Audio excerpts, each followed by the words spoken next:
accident, one thing leads to another. Your injury leads to treatment. Treatment leads to hospital bills. Bills lead to debt. Debt leads to stress. The advocates can help relieve that stress. Having an advocate attorney on your side leads to faster resolutions, fair outcomes, and a peaceful recovery for you. You deserve an advocate. This is The Monty Show, the truth in sports talk streaming. When you want unbiased opinions about your favorite team without the spin, all you have to do is find The Monty Show, streaming live and available 24 hours a day, 7 days a week on YouTube. And now, here's Monty. Hey, Monty. Happy Football Friday, and hell yeah, it's like Tuesday of next week already, and you don't even know it. Bro, it is the end of the week, and I am ready to talk football on the Monty Show, presented by the Advocates at theadvocates.com, the best injury attorneys in the business, 24/7, 365, and it won't cost you a dime. That's the best part about working with the Advocates. See, they know that you need to get back to the best version of yourself. You need to feel better mentally and physically. That's why you hand the claims process to the Advocates. Let them go and fight your insurance companies, because they've fought that fight in the past and they've won. It's why they're the best.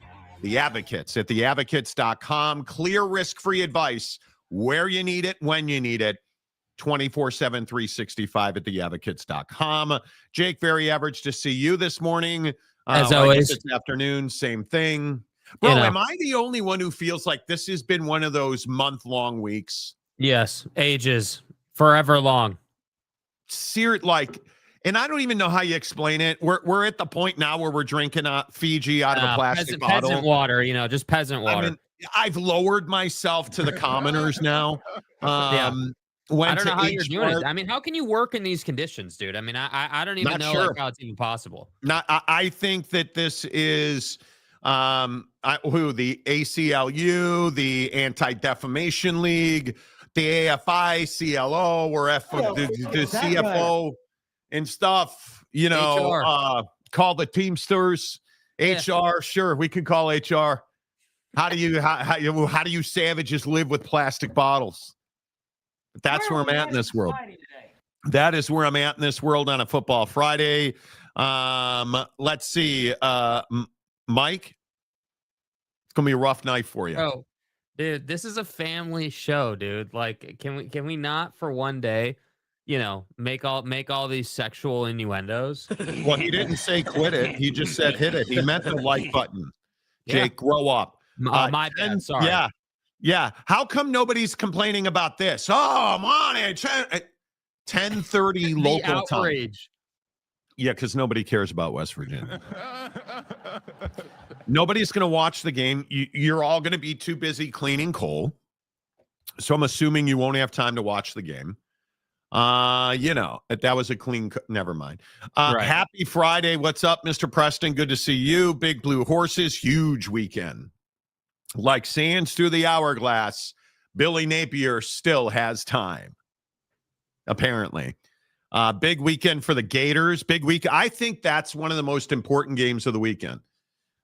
Texas needs to score 35 points against Florida. And I think it's going to be tough to do because Florida's defense is actually better than people give them credit for. The fake James says, howdy, everyone. Hey, fake James, good to see you. Steely, thanks for retweeting the show.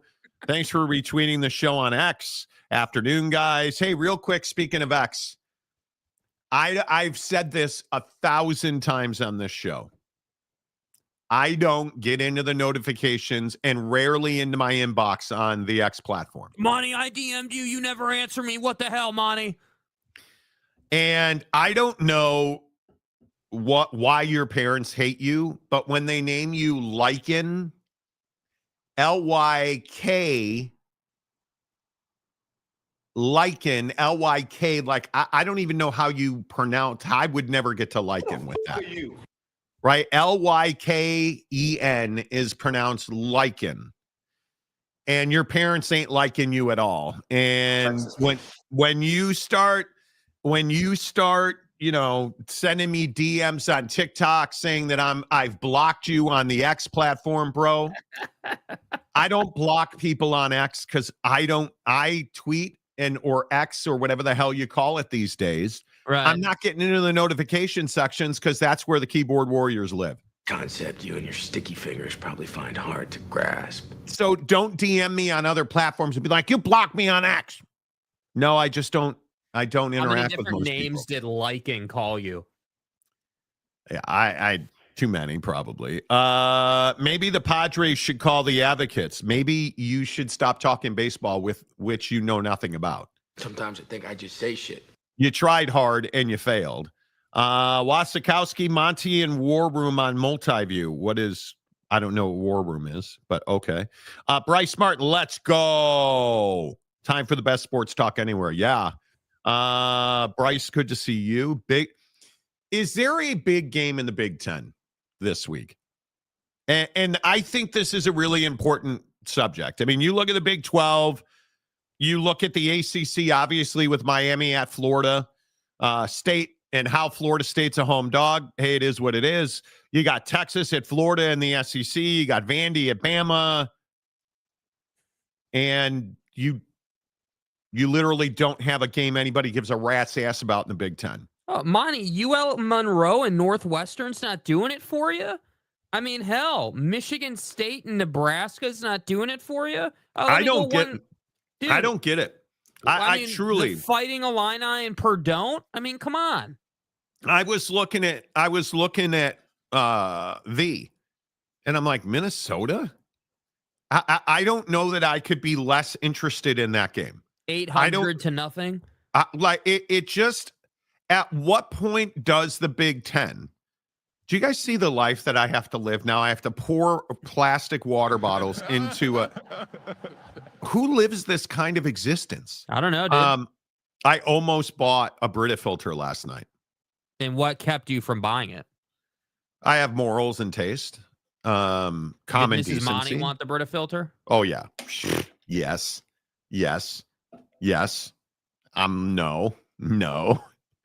No, she wanted, my wife chose violence last night. She wanted to go into Target. I was like, dude, nope, not doing it. But there's not a big game in the Big Ten this week. Like, it's really strange to me that we can look around college football. Like, I look at the SEC and I say to myself, man, like, I feel like every game in the SEC, I can tell you a storyline about, right? Like I look at the obviously Georgia, Kentucky, Georgia looking for a bounce back. Oklahoma. I think Oklahoma has to find a quarterback right now. Yeah. Oklahoma's storyline is, can they survive? That's God bless Kent State and their spinal cords. I mean, was it the 45.5 point dog for you, Kent State, that you were concerned about? Like, I think there are storylines all over the SEC. I look at even the Big 12, and I think this is a light week in the Big 12. If we're being honest, the leverage in the Big 12 is not high. This BYU West Virginia game, this is a trap game for BYU. 100%. I think that, like, nobody's going to watch Arizona Oak State except Oak State James, and now he's a TCU fan, coward. Iowa State, Cincinnati, Baylor, K-State, Chrome Dome, 3-2 Baylor. Yeah, don't really give a rat's ass. Texas Tech, Houston. I think Texas Tech is not going to cover. I think Houston covers the 11.5 in that game. Yeah, there's games, right? There's games in the Big 12. There is not a single game of note in the Big 10. And I think ultimately, this could be the storyline for the rest of the year, because you talk about it with the Knuckle Deep boys. Like, you would love to have Indiana. You would love to have Ohio State. You'd love to have one of the three good teams in the Big Ten this week. But the Knuckle Deep boys are going to UCLA. Is that an impressive win? No. I mean, not at this point. Earlier in the year, it might have been. Not at noon on a Saturday afternoon. Washington travels to Maryland. Nobody, I can tell you, being in Seattle, nobody in Seattle is even going to watch that game because you have got the Mariners, and this town is M's crazy, dude. Yeah, dude. My whole goal this weekend is to find that really vibrant blue M's 4-cat. I'm in. Okay, I gotta look it up real quick. I haven't seen it. I'm gonna look it up. It's beautiful. The Mariners have some great alternates, but this town is Mariners crazy, Seahawks crazy, Sounders, like all three of them play this weekend. Like this town is lit for the Mariners and the Seahawks. Nobody's going to pay attention to the Washington game. Nobody. Like Nebraska, Michigan State, nobody cares. Ohio State, Minnesota, it's Ohio State, the number one team in the country. Of course, I'm sorry. Pay It's attention. who? It's who? The Ohio State. Thank you. But nobody cares about Wisconsin and Michigan. Who gives a rat's ass about that game? Yeah. There's no heat on that. And I think, it's in fairness, again, this is the side effect for the Big Ten. I mean, they're going to have weeks where their schedule is, how shall I say, ass. And it just is light. It's not compelling, and that's fine. It's fine. It is what it is. We know this about the Big Ten. It's not a problem. But I just look at, even the ACC. I mean, at least the ACC's got Miami and Florida State, right? I mean, that's going to be a big game this week. But other than that, I mean, I guess we're excited about Clemson versus the Hoodie. I guess we're, I guess, but I mean, really, I mean, is that a game of note, Clemson and North Carolina? I mean, it's not a game I'm going out of my way to watch. I can tell you that. I mean, I won't be sitting on the couch like, oh man, I got to see Clemson and North Carolina. But even next week in the Big Ten, the best game next week is Indiana at Oregon. I don't think there's any question about that, right? I think that is a huge game. Other than that, Ohio State's got Illinois, and that game's in Champaign. You're going to pay attention to that. I guess Michigan at USC. Yeah, that's a big game. That's a good game. But Purdue and Minnesota, Nebraska, Maryland, Iowa, Wisconsin, Northwestern at Happy Ending Valley. I'm not into that game. I feel like Rutgers, Washington is a terrible game on Friday night. And that's the Fox game on Friday night. Like this conference really has to figure out how to raise the bottom half, and not even the bottom half, the middle half of this conference in the Big Ten has to get significantly better because you're starting to see apathy in the fan bases in the Big Ten. We keeping a buck right now. We ass. You're just not compelling on a week in and week out basis. And again, even next week, your best games are the Ohio State Illinois game is compelling, and Indiana Oregon is compelling. There's no question about that. But if we look at week 7, Arizona State, Utah, massive game in the Big 12. If you're a Big 12 fan, you're paying attention to that, right? That's a huge game. There's not that. It just doesn't have that huge game feel to me. Yeah. The SEC next week, Georgia Auburn's a big game. Alabama Missouri's a big game. Oklahoma Texas, the Red River rivalry. I want to say shootout, and people always get all annoyed when I say shootout. Well, the Red River shootout, boy. Hey, is next week. I just worry that the Big Ten fades to the background in a lot of weeks. And I understand big noon kickoff, and you have to have more than one, even 2 big games a week. And you got to find a way to get the middle of this league. And I don't know who you would consider the middle of this league, but you have got to find a way to get the UCLAs. You've got to find a way to get USC and Iowa and Northwestern and Michigan State to raise the bar. You've got to find a way to get Nebraska. Wisconsin has to be a better football team. Purdue, Ross-Ade Stadium deserves better than the shit they're getting now. Yeah, totally agree. I mean, you've got to find a way to just be in the championship conversation at least till October 1st. Because all those teams were not part of it. They're not part of it. And I look at a team like Rutgers, you're 0-2 in the conference. You're done, man.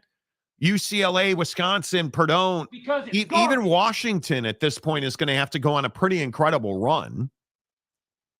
I mean, I just worry about the longevity and the ability of the Big Ten to continuously be relevant unless they get a 57-team playoff and they get 38 automatic bids. Yeah, and that's why they want all the automatic bids. And I just, 38. it's 871 team playoff, and the Big Ten gets 870 of those in auto bids. That whole thing. I just think that the Big Ten is obviously a conference that is struggling with depth, and I think that they're just behind in that area. But I think the good news for the Big Ten is that obviously they're always relevant at the end of the year. And that's their advantage, and I think that, again, like, I'll be really curious to see how people view, the Knuckle Deep Boys at the end of the year with the Oregon loss, and, assuming there's one more loss there for them, how are you viewed? And, again, you shouldn't be rewarded with CFP spots if you've proven you can't beat the best teams in the country. That means inherently that you're not one of the best teams in the country. So, again, that's the problem for the Big Ten, is if they don't get their core members in, then they're not going to have anybody in because they just don't have enough teams up for the CFP. Yeah, that's interesting. I think it's going to be very interesting to see how we get to a place where, like, I don't know how many people saw the Cody Campbell commercial. And I my bad on this, Jake. I meant to have you get that commercial. But did you guys see this Cody Campbell commercial, the booster at Texas Tech, where he's going after, TV deals and conference commissioners? And like, I'm really curious, where are we going? The Big Ten, as I said, largely irrelevant. I look at the Big 12 and I look at this Cody Campbell situation, and I say to myself, where are we going with this Cody Campbell thing? I don't know where we're going. I don't know where college football, what is the point? Jake, what do you think Cody Campbell's trying to accomplish? Well, I think it's difficult to understand what he's trying to accomplish. That's my first problem. I have a couple of problems, but that's my first one, is that I don't doubt that Cody Campbell is successful, right? That he has obviously built $1 billion business, and obviously from the energy world. And so my issues are not necessarily personal with Cody, but when I think about, like, hey, this is a guy who's a billionaire, injecting himself into the middle of the, whatever we're calling college football now, the cauldron of old white hairs trying to make money. Like, this guy is sitting here saying that conference commissioners are the ones that are trying to take all the money. That he didn't say, boosters or donors. He said conference commissioners. And so my question is, okay, well, what are you trying to do? You're the gist of the commercials that you have put out, including this newest one, is, hey, well, we're saving college football. We're taking it to a different place. But my first question is, okay, well, you're a billionaire and you're dealing with a bunch of other billionaires. Like, we all know how this goes. This isn't our first rodeo, dude. And I don't know, like, all right, let's say you get all these signatures and you get a bunch of donors and you've got a movement. Like, where's all that money going? Like, you're complaining about commissioners taking money. Well, what are you doing with the money that you're putting together? That's my biggest concern. Is that, and what's the win? Yeah. What's the win? So now Cody Campbell is attacking the conference commissioners. But for what? I don't know that anybody could do more than Brett Yormark has done for the Big 12. What is it that you want Greg Sankey to do that he hasn't done? You want to get into Jim Phillips' ass? You want to get after Tony Petitti? I would encourage you to do that. I don't know what more Greg Sankey and Brett Yormark can do. And if somebody wants to explain to me what that looks like, where they're doing more and I'm all here for it. But somebody explain to me, what is it that Cody Campbell's trying to do? I've called his office a dozen times. I keep getting a no comment. I don't understand, and I would encourage you to go and watch this commercial. And again, I'm really sorry I didn't have it. That is 100% me being way too busy leading up to the show today. but somebody explain to me what he's trying to do by attacking conference commissioners. Yeah, I don't know, bro. There's no joy at the end of that. There is no pot of gold at the end of the attack the commissioner rainbow. And if somebody wants to explain that to me, I'm wide open to it. But I don't understand what running national ad campaigns in the biggest games, because that's what Cody Campbell's been doing. If you want to explain that to me, like, what is it, Jake, if I said to you, what is it you want college conference commissioners to do? What would you even say that you need Brett Yormark to do better? Well, I just think I think we need the commissioners to get together. We need them to say, okay, hey, like this is kind of our game plan to improve college football right now. This is like what we're, this is how we, like, the Super League thing, I think, has legs, right? Like so I think there's a couple of 100%. different things at play here, right? Like, obviously we've got this Big Ten private equity situation yesterday from Pete Thamel, right? And then, so you've got that. You've got Cody Campbell in the middle, running these ad spots and doing all these different things. And then you've got the Super League that's still here that I still maintain is trying to get done. There are a lot of people who are invested in that and want that to get done. And so what would I have conference commissioners do? I would have them do something more than work behind the scenes. Like, give us a little more transparency. Like, where are we even at in the process? Is there any good news to share? Is there any, because the biggest problem here, I still maintain, is the fact that we never know what's going on behind the scenes. And I'm not asking for every intimate detail, but what I am asking you for is, hey, like, when you guys have a good conversation, or like there's agreement upon a potential structure, even, like, that would be do you understand if tomorrow it came out that there's a structure to the Super League, like this many teams, this would be the schedule, like this is kind of our, it's not an official proposal yet, but this is what we're working towards. Like, that would be massive breaking news, just a massive story. So I guess I just want more progress. I guess I'm tired of seeing Cody Campbell plastered all over my TV during the Tech Utah game. That's what I'm saying. That's my problem. That's my concern, is that I know this sounds outlandish, but I almost feel like the guy's running a political campaign inside of the college football world. It's that, I think, kind of vibe. That's very clear, because but I think we all vibed with Cody Campbell when he was saying, hey, we need Congress to act to fix this, the SCORE Act. That totally get that. I think we all agree we need reform when it comes to broadcast sports. I bitch and moan about the fact that last night I had to flip between Prime watching the NFL and YouTube TV, and I wound up not watching some of the first half of the Niner game so I could see schlittering all over the Red Sox. Like, we need reform in live sports television. Why are you attacking conference commissioners? And again, I want to make it clear, I've asked Cody Campbell to come on the show, and he has not responded to our request, probably because we're nobodies. And hey, I'm down, bro. I totally get it. But somebody needs to explain to me why on earth you want to attack conference commissioners, because I don't understand it. So yeah, what's the because he's saying, hey, well, it's the conference commissioners who are taking all the money.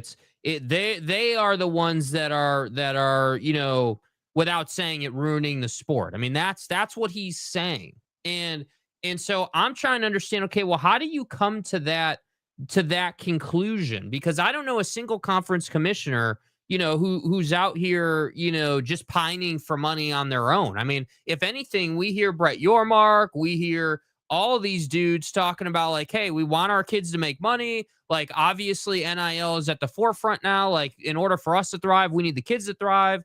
That's all I pretty much ever hear from commissioners when it comes to this stuff. So I just don't understand how we got there. Look at this comment. How many times have I said this exact thing? If Brett Yormark wasn't the commissioner of this league, they would be a G5. And they're damn near a G5 on the field now. But I think it is really important to have open dialogues. I've told you our sources have made it very clear that Brett Yormark and Greg Sankey and Jim Phillips and Tony Petitti talk on a regular basis. Brett Yormark and Greg Sankey are very close compatriots and are in lockstep on things like what a playoff structure should look like. But I'm going to continue to tell you, you have got to, at some level, sometime soon, get some kind of unanimity, some kind of agreement on where we are going in college football, because I do think what Cody Campbell represents is what the future is.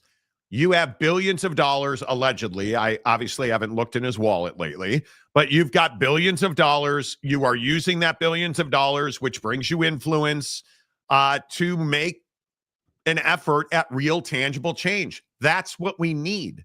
What I don't know that we need is Cody Campbell running commercials on national television attacking conference commissioners, because you cannot tell, again, not to be redundant, you can't tell me that Greg Sankey and Brett Yormark aren't doing their bit, because they can't do anything on their own. When you have a guy like Tony Petitti running the Big Ten, trying to extend the grant of rights through 2046, how am I supposed to help you with that? How am I supposed to get to a place where anybody extending their grant of rights for 20 years is a good idea? Where, in what world does that make sense? It does not. Unless you're the Big Ten and you know that you're a 2 or 3 team league. That's where it makes sense. And you need to get paid because the other 15, 16 members of your league are ass on a regular basis. That's where it makes sense to extend your grant of rights for 20 years. And I'm telling you, the way you fix that is you only get paid when you make a postseason appearance. Mm-hmm. That should be it. You should get your split of the TV money. You should get nothing unless you make the college football playoff. Yeah, And no, I completely agree with that. I absolutely agree with it. I think that winning has always mattered. Winning has always been what separates, ass team from really good team. Winning is the essence of why you play the game. And I think we're just way too comfortable, I feel like, right now with like, hey, we gotta pull along these universities that, want their share of the pie, but never try to win, never try to push the sport forward, never try to that's right, improve anything. So then inevitably what you get is guys playing hero ball like Cody Campbell.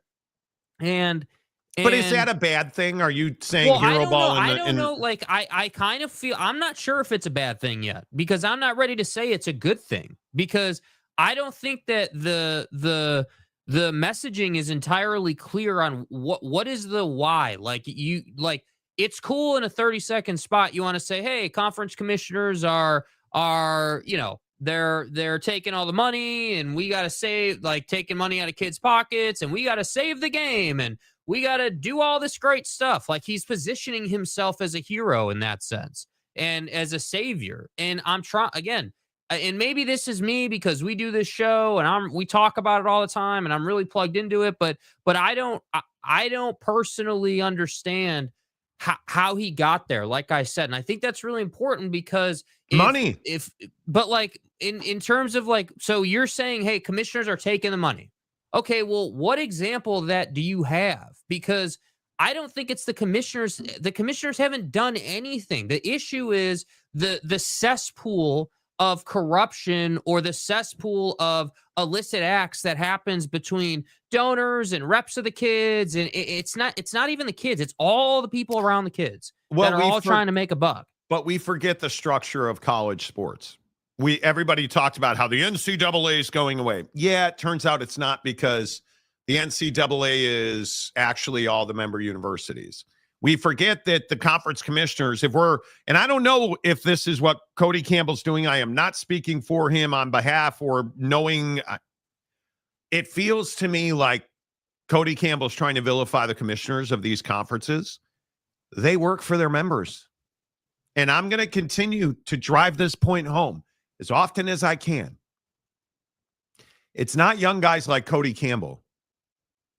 It's the old white hairs who continue to put their hands in the pockets of these young athletes. It's the old white hairs who continue to try and roll back NIL. It's the old white hairs who started this in the first place when they didn't want to allow college football players to get paid because they were good college football players. I would remind you that as much as things have changed, they've remained remarkably the same. And it's why we're in the position that we're in, because nothing has changed. I continue to tell you that. Nothing has changed. Look at the article, I think it was USA Today, had a big thing about Texas Tech and how many players were under contract. Now we've got players under contract at universities and nothing's changed. They still can't move. Their money still is limited. All of it still has to be approved. Any deal they do in NIL has to be approved by 7 different old guys who are going to make a decision on if that kid's allowed to make money. That's what the issue remains to me today. It's not the conference commissioner.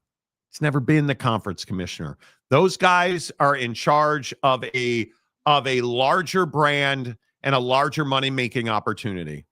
What they've never been able to do is what they're not able to do now, which is make presidents at universities not be stupid. Spend money to make money to win football games.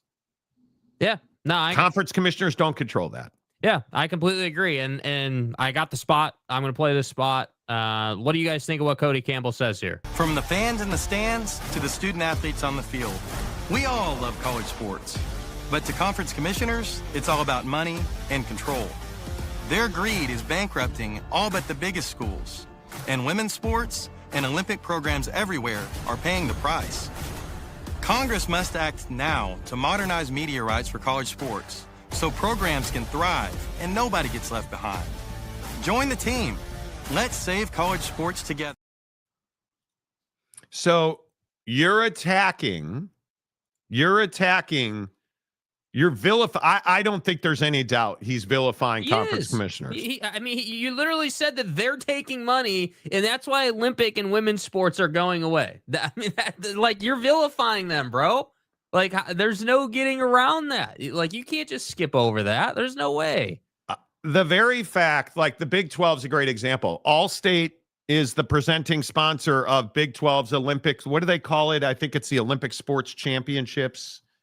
That includes, it is Allstate will become the presenting sponsor of the Big 12 Olympic Sports Championships and receive premier integration across conference marquee events to focus on women's and men's basketball championships, with funding providing stability for women's sports across the Big 12 conference. And you're talking about how women's sports is suffering under Brett Yormark, essentially. That's what I don't get. So what is so this is my point. Like, we were texting about this earlier, and my concern with this overall is that we're running a political campaign inside of college football that, to me, just in the spot, isn't factual, right? Like, you're accusing commissioners of taking money, which is canceling out other sports. And you're saying that they're doing that through their broadcast deals, right? Yes. Because he's saying that the broadcast deal or the law around broadcast deals and how we do them needs to be reformed. So I don't even disagree with that. So yeah, it needs to be reformed, but not because conference commissioners are stealing money and ruining people's lives. Like, it needs to be reformed because there's an opportunity for more people to make money. And when more people make money, more people are better off and everyone else is happy. So that's what I don't get. And so it takes me back to, I'm not trying to make it personal, right? I'm not trying to say that Cody Campbell's a bad guy. But what I am saying is this has, hey, I'm scheming a little bit written all over it. I'm trying to impact Congress to open up the floodgates in college football. And my question is, why? Like, why are you, what's your actual goal? What's your actual reason for doing this? Because that's what I think is incredibly unclear. Yeah, I don't know. Wasikowski says Big 12 football is ass. What is the Big 10 then? See, like, Guy, you can't back this up. And I say this to you every time you make stupid statements, which is daily. If you're going to say something like Big 12 football is ass, and you're going to compare that to the Big 10, the Big 12 is a more competitive football conference than the Big 10. You understand that, right? Like, you have a better spread of talent and competition top to bottom in the Big 12 than you do in the Big 10. You of all people, as a Michigan fan, you're horribly coached with an underachieving quarterback, and you're calling the Big 12 ass. Every quarterback in the Big 12 is better than your quarterback. Currently is. And it's largely because your superhero head coach sucks at developing talent. Like, I'll never understand why. And it's always Michigan fan. Always. Yep. No to extending our beloved Big 10 grant until 2046. Yeah. When stars align, I agree with that. You agree with what? Except for the big games are boring. A lot of Big 12 football is boring. A lot of it. Bryce Martin, it would promote schools to move off guys like Gundy and Dabo, who are resistant to modern game, and force people to dive into the transfer portal and NIL. It's universities like Baylor who will not do what needs to be done to win football games. Oak State, obviously, but it's Baylor. It is, in my opinion, until 2 years ago, it was Texas Tech. How many teams, and this is the knock on the Big 12, not that football's ass, which tells me you have no depth, but what you don't understand is the Big 12 is not willing to do at the president level what needs to be done to win games. Go after the presidents, Cody Campbell, not the commissioners. It's the presidents. You're swinging and missing. Yeah. That's who you need to be going after. Mike Smith, Illinois versus USC is boring. Well, I don't know. I don't think we know that. Because you look at, was that a good football game? I mean, I don't know how many people saw that, but largely it's not an attractive. Illinois is not good. USC is not good. That's the problem. So when you say was it boring? Well, it was uninteresting. The football itself wasn't boring, but the matchups are boring. Yeah, let me rephrase boring. I meant uninteresting. It is what it is. The artist formerly known as Chad Carter. Okay. Okay. Yes. Okay. Sound effect here. Yes. Yeah. Yeah. Eric is a buffoon. When it comes to football, Eric is not informed. I would agree with that. Aaron Wilson, Caps Lock Friday going crazy. Yes, it is. Bro, yes, it is. We are not going to read comments in caps lock fashion anymore, because the last time we did, we blew out the processor on one of our mics. So we have unfortunately had to amend that behavior. But if you want to yell and scream in the comments, that's fine. Well, if Cody has paid all that money in advert to present a message, if his message is not clear, you're not doing it right. I mean, there's got to be something to that. I still, to this day, do not understand what Cody is lobbying for. And in the grand scheme of things, reform college sports. Okay, cool. How do you want to do that? And I struggle with this because I don't know Cody well enough to tell you what his end goal is. Is he trying to become a presidential candidate, mayoral candidate, governor candidate, a politician? Okay, well, then these grandiose, non-specific commercials probably do him well. If he's trying to really affect change in the college athletic space, these ads are not helping him. They're not, because I don't think anybody has a real idea of what he's trying to accomplish. Right. And I've seen the interviews, I've read the interviews, I've heard the interviews. I still don't know what he's trying to accomplish. I don't know what the better good here is. Aaron Wilson gifts one.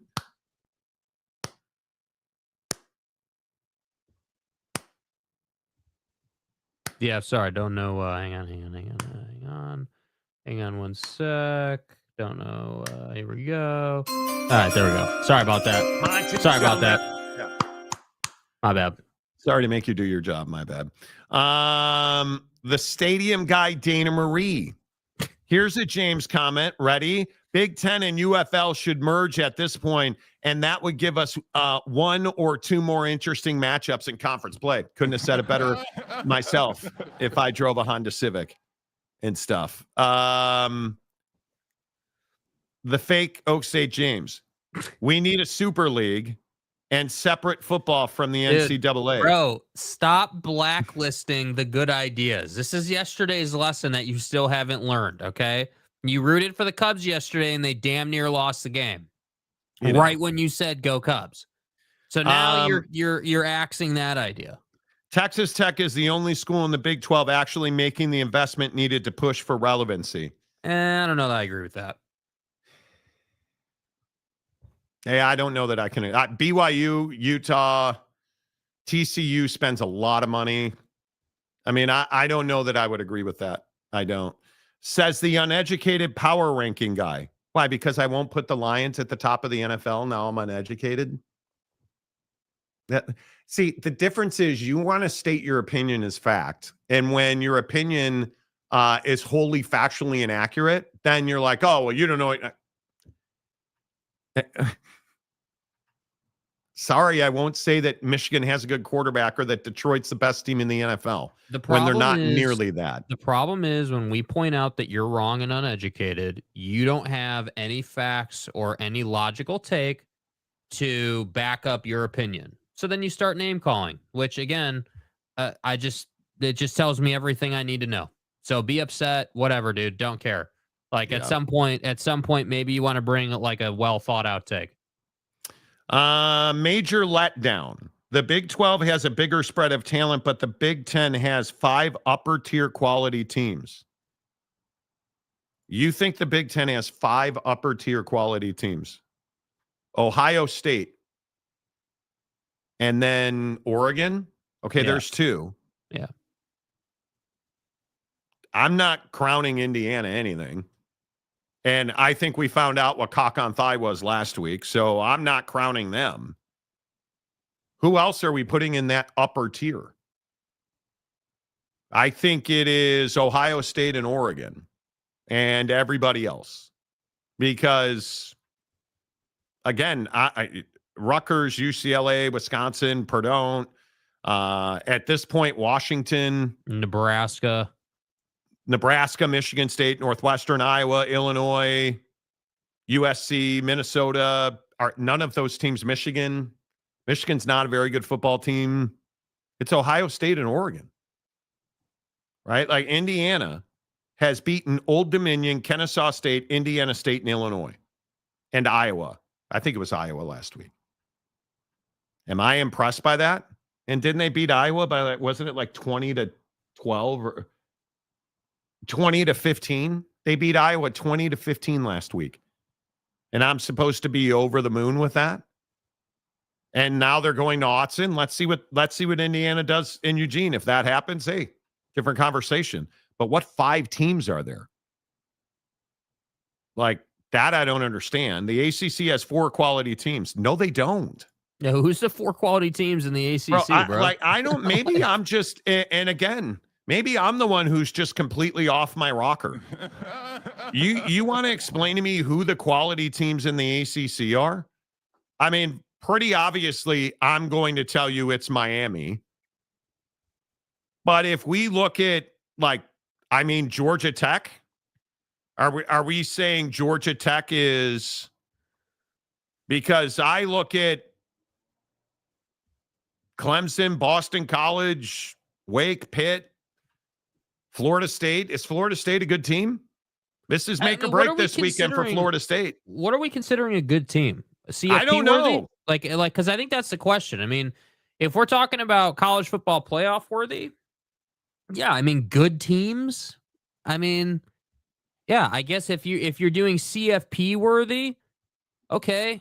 Yeah, the Big Ten's got 3 teams right now, I would say then, because cock on thigh typically gets into the CFP, but they don't ever do anything in the CFP. So, okay, cool. The Big Ten's got 3. All right, well, then look at the ACC. Well, the casual is going to be like, oh, well, you've got Clemson and you've got SMU and you've got, Miami and Florida State. But if we're being honest, you've really got Miami and then Florida State, when they feel like it. That's pretty much what you have because SMU's not getting in. Yeah, That's I'm not somebody. I think what we do is we rely on history. Oh, that's a good program.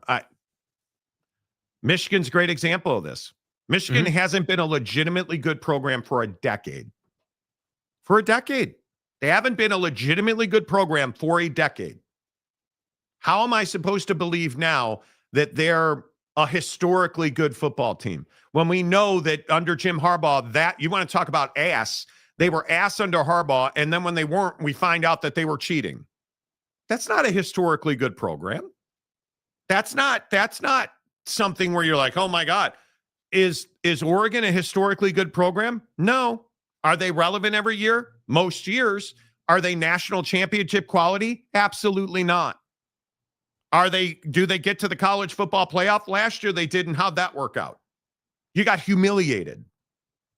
Are they good? Yes. I think they have the best quarterback in the country right now. I want to see them do it. I'm not going to sit here and be the guy that's like, well, Florida State's every year. Yeah, every year what? Because last year they were terrible. And this year they were that loss was a complete regression to the mean. That's exactly who they were. And so the question now has to be, was it Alabama or was it Florida State? And I'm more on the side of it was Alabama. Yeah, I mean, I think, listen, go back and listen to what I said that week. I mean, I said that was one of the worst performances we've ever seen out of Alabama, right? I mean, terrible before the game, tackling was awful, you just weren't here for it that week. And so you lost. So, I don't know, man. I think that the hard part with college football is it's single-handedly my favorite sport to watch right now. And at the same time, it is my least favorite sport to discuss with casual fans who can't factually back up their statements. And it's really frustrating because, I think that there's a lot of compelling conversations to have in any program, right? I mean, we could probably do 2 hours, 3 hours on Oklahoma State just as a program and where they're going and what, good decisions, bad decisions, what's what. You can look at every program, but I just think that the CFP and winning and gosh, I just want my team to win and be good and we're amazing. I'm kind of over that sort of rhetoric and attitude towards conversations. If you're going to sit here and talk about a team being good or quality, actually give me a factual take, something where if you're going to say Bryce Underwood or whoever, DJ Lagway, if you're going to say these guys are good quarterbacks, you're going to have to tell me why you actually think he's a good quarterback based on what he's done.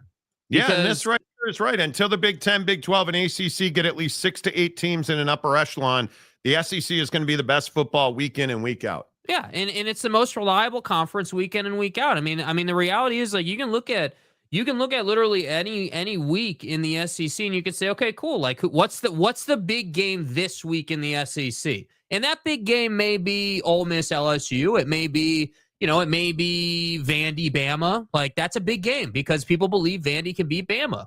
That's the truth. So I don't know, man. I think that people need to be more comfortable saying, yeah, you know what? Yeah, I'm a Michigan fan. We had to cheat to win. Before that, we hadn't really been all that good, and it is what it is. Before that, Jim Harbaugh was a major letdown and on the verge of getting fired. Yeah. Yeah. Right? I mean, we have to be willing to say that. That's who Michigan was. Yeah. But we're not. We're not. If Hengy was playing, Oak State would be a world beater. I believe that's correct. But then again, James talked about him, and he snapped his foot. So, UCF and Cincinnati are getting better. They're not. Okay, so you lost all credibility with that take. They're not getting better. I mean, I just don't know. Again, what do you mean they're getting better, dude? Scott Satterfield's going to get his ass run out of there after this season. And James is the perfect example of this, where you're okay with mediocrity. You're good with mediocrity. Just, hey, we're bowl eligible. Me and my wife get to go make a nice little drive in the Japo shitbox and stay in a terrible hotel. That's what life's about. Totally get that. And if that's where you are, dude, again, the rectory is comfortable. That's just own that. College football needs you.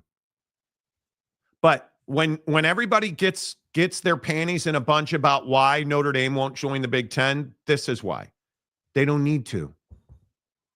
They're already relevant. They make more money than you. They have a better TV deal than you do. They play bigger games than you do week in and week out. Notre Dame's game is more significant than most games in the Big Ten. Like, there's just no lever to pull to get Notre Dame to join that shitbox conference.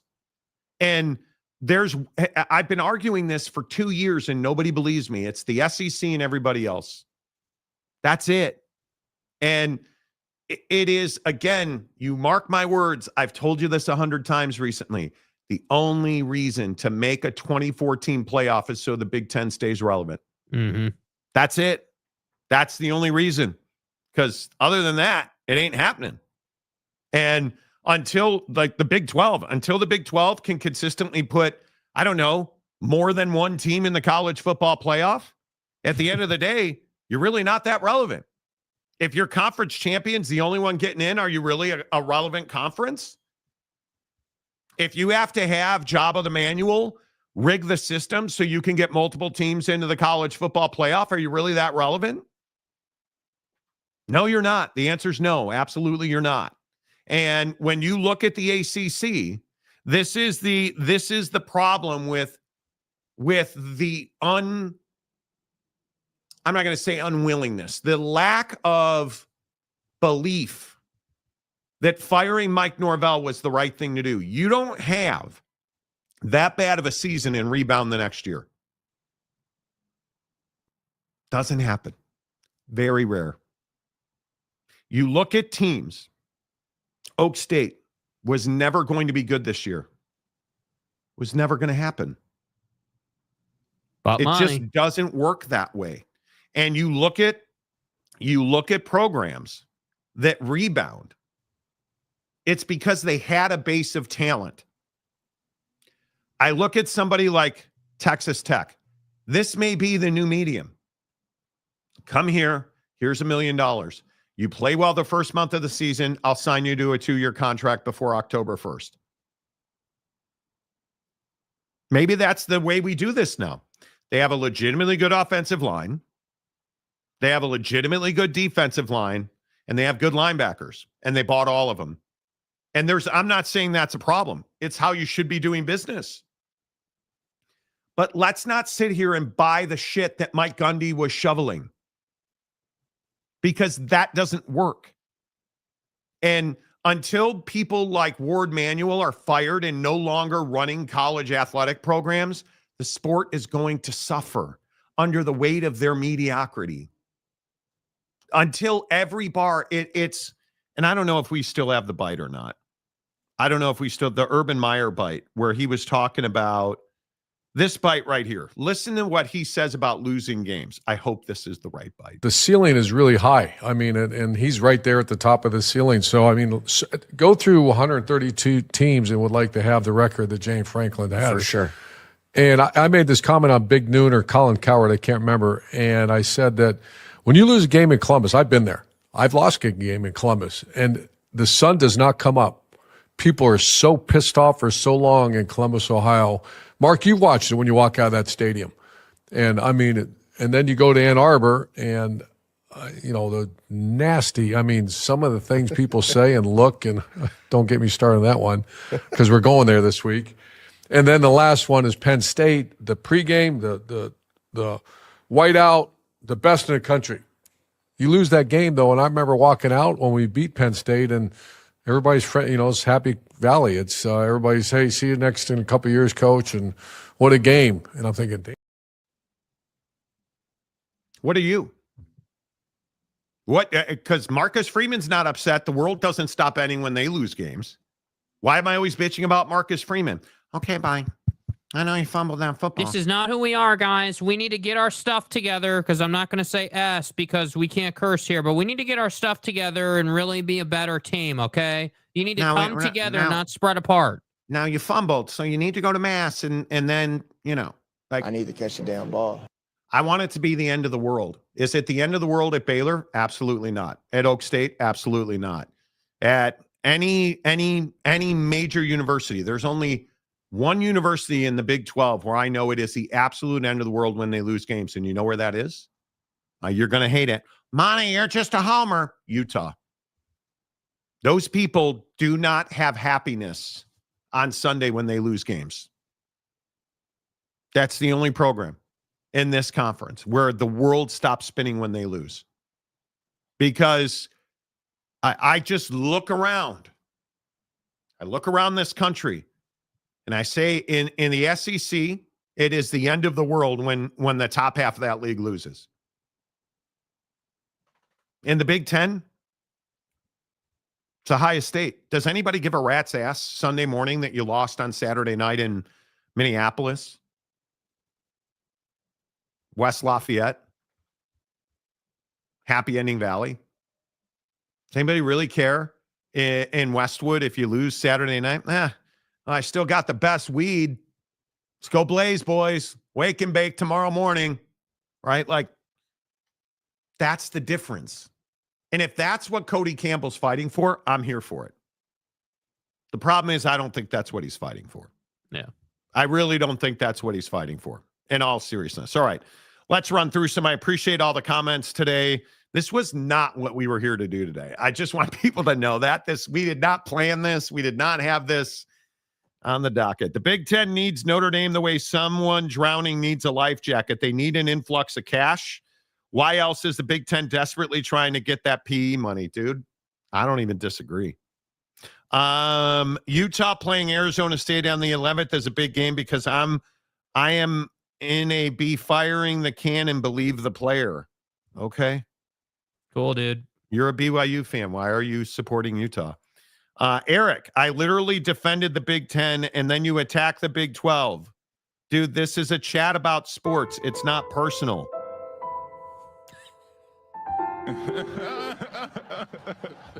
James, you need to go to church because whatever the devil in your soul is, you need to go to church and get it out. Turn the butt buzzer off, bro.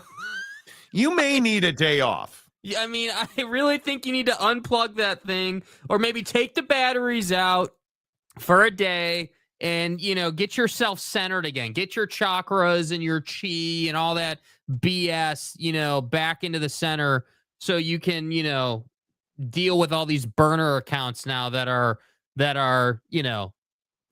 just infesting our chat room here. I'm surprised that we don't have an account named, Oak State James 7th burner account. Like at this point, come on. Oak State James in that ass. Eric Wasikowski, if they expand to 20, if they expand 20 is the max for the playoff, but why is the Big Ten pushing so hard for this 2014 playoff? They want a free pass. They're the only ones who want a 2014 playoff. The only ones. I can tell you I've spoken to multiple people in the SEC, in the Big 12, and like one person in the ACC. And they all believe 16 is the right number.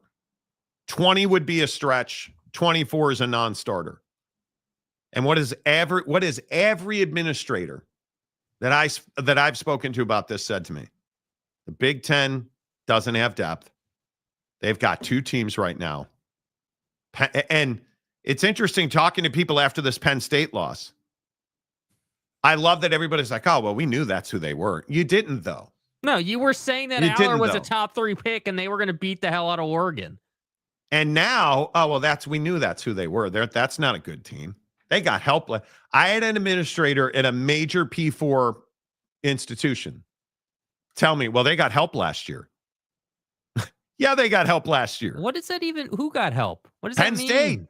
Penn State got a free ride to the national championship game and couldn't convert because average ass Aller couldn't not throw an interception. Mm-hmm. That's what that means.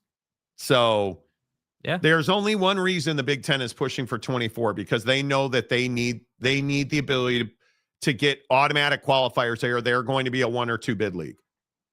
And with Jabba the Manual not in charge this year, it's going to be tough for them to get multiple teams. I think if they get 2, they should be over the moon. 2. Yeah, they're going to get 2. No, there's no doubt they're going to get 2. If Conference they champion in Oregon. If they get 2, they should be over the moon, because that is a 2-team league this year. End of conversation. So you don't think Kakon Thai gets in at the end of the day? No, I do not, because I think they're going to be a 4-loss team. Yeah. And I think a 3-loss team puts you out of the conversation. The SEC is too deep. And I can tell you, and I know, again, people are going to hate it. I can tell you right now, there is a real belief that the SEC is 7 teams. And I think you look at Ole Miss, Texas A&M, Texas, Oklahoma, Georgia, Bama, LSU. I don't think we know who LSU is, but I think we know exactly who Oklahoma and Texas are. Now, John Mateer, we're going to find out what their depth looks like, but Oklahoma or Bama, Georgia, Oklahoma, Texas, A&M, and Ole Miss are legitimately good. Legitimately good. Now, they got to beat each other, which is always a problem. But I think that's a good league. Wish you were me. The Big 12 has top 15 Iowa State as an underdog to Cincinnati this week, which is pretty remarkable. If we start looking at it, because Iowa State, I think, until Texas Tech, and I don't know what it will take for Texas Tech to be legitimate. I think they're legit now. They just got to keep winning games. That's it. But Iowa State will go undefeated at Cincinnati, at Colorado, BYU, Arizona State, at TCU, Kansas, at Oak State. They should absolutely go undefeated. And if they're 12-0, they're going to the playoff. And I think there's a real good chance they're 12-0. Yeah. And what's crazy is, and maybe I just don't understand the boys in Vegas, but yeah, the Cyclones are +1.5 on a 55.5 point number. And that's a little surprising. And I understand it's at Nippert. I totally get that. I don't think Iowa State's losing that game. The victory has already been won. You know, the artist formerly known as Chad Carter gifts 10 Monty Show memberships. Appreciate you, Chad. Hope the well is flowing well, good, well, and stuff. Chad Carter says that attitude is absolutely true in Columbus. Sunday morning at church after an Ohio State loss, you'd think Jesus was crucified again, as it should be. As it should be, brother. Image and likeness. Right? Iowa State's back half is full of traps, so yes, they should lose, but they shouldn't lose, but it's a Big 12. It's college football. How do you keep those guys motivated when they all took pay cuts to come back, Matt Campbell? I wish there was a rule. Dumbass comment. I wish there was a rule that these guys wouldn't talk about their players' money. Get their money out of your mouth, man. You know. Bear will take BYU to the playoffs.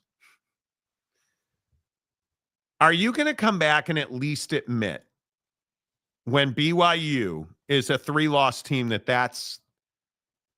Do you understand that they've got Utah, Iowa State, and Texas Tech back to back to back? And after that, they've got TCU. Nah, I'm good. I'm perfectly fine.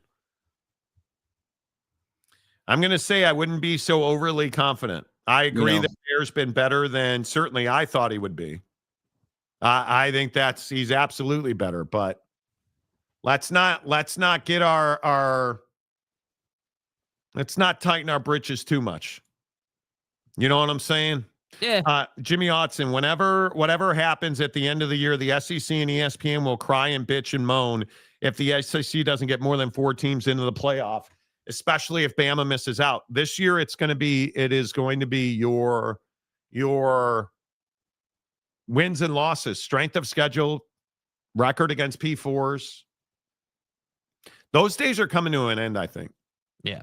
The idea that there's going to be an opinion, that's going to be interesting. Arizona State is not a gimme game for any team. No, it's not. No, it's not. No, it's not. Dana Marie, the stadium guy, Dana Marie, excuse me. Oh, okay. College football any given Saturday, truth.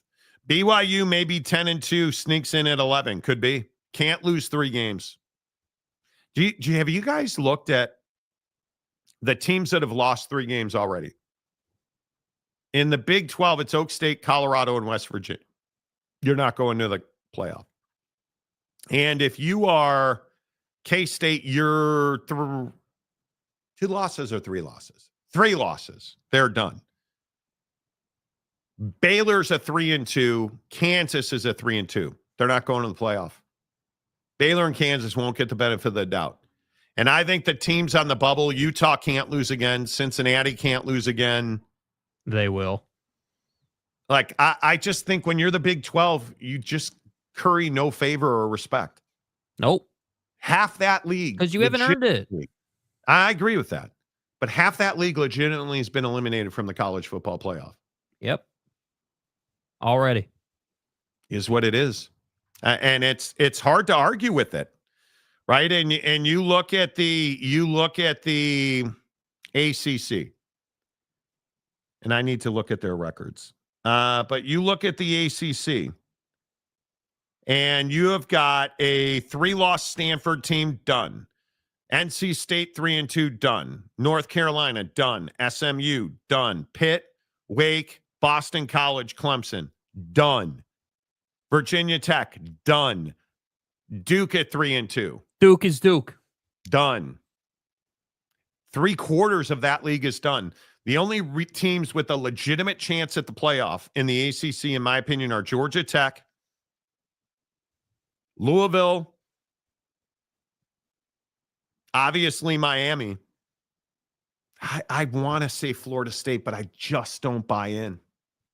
You're going to find out. If they beat Miami, they've got a great shot. Well, I think that's very interesting because they need to reset. I've looked at this game 38 ways to James's butt buzzer, and I can't find a way that Miami beats Florida State. The biggest load that we've seen. And this is true. This is true. I can't find a way that Miami wins this game. I think the worst decision I ever made was to password protect my notes program.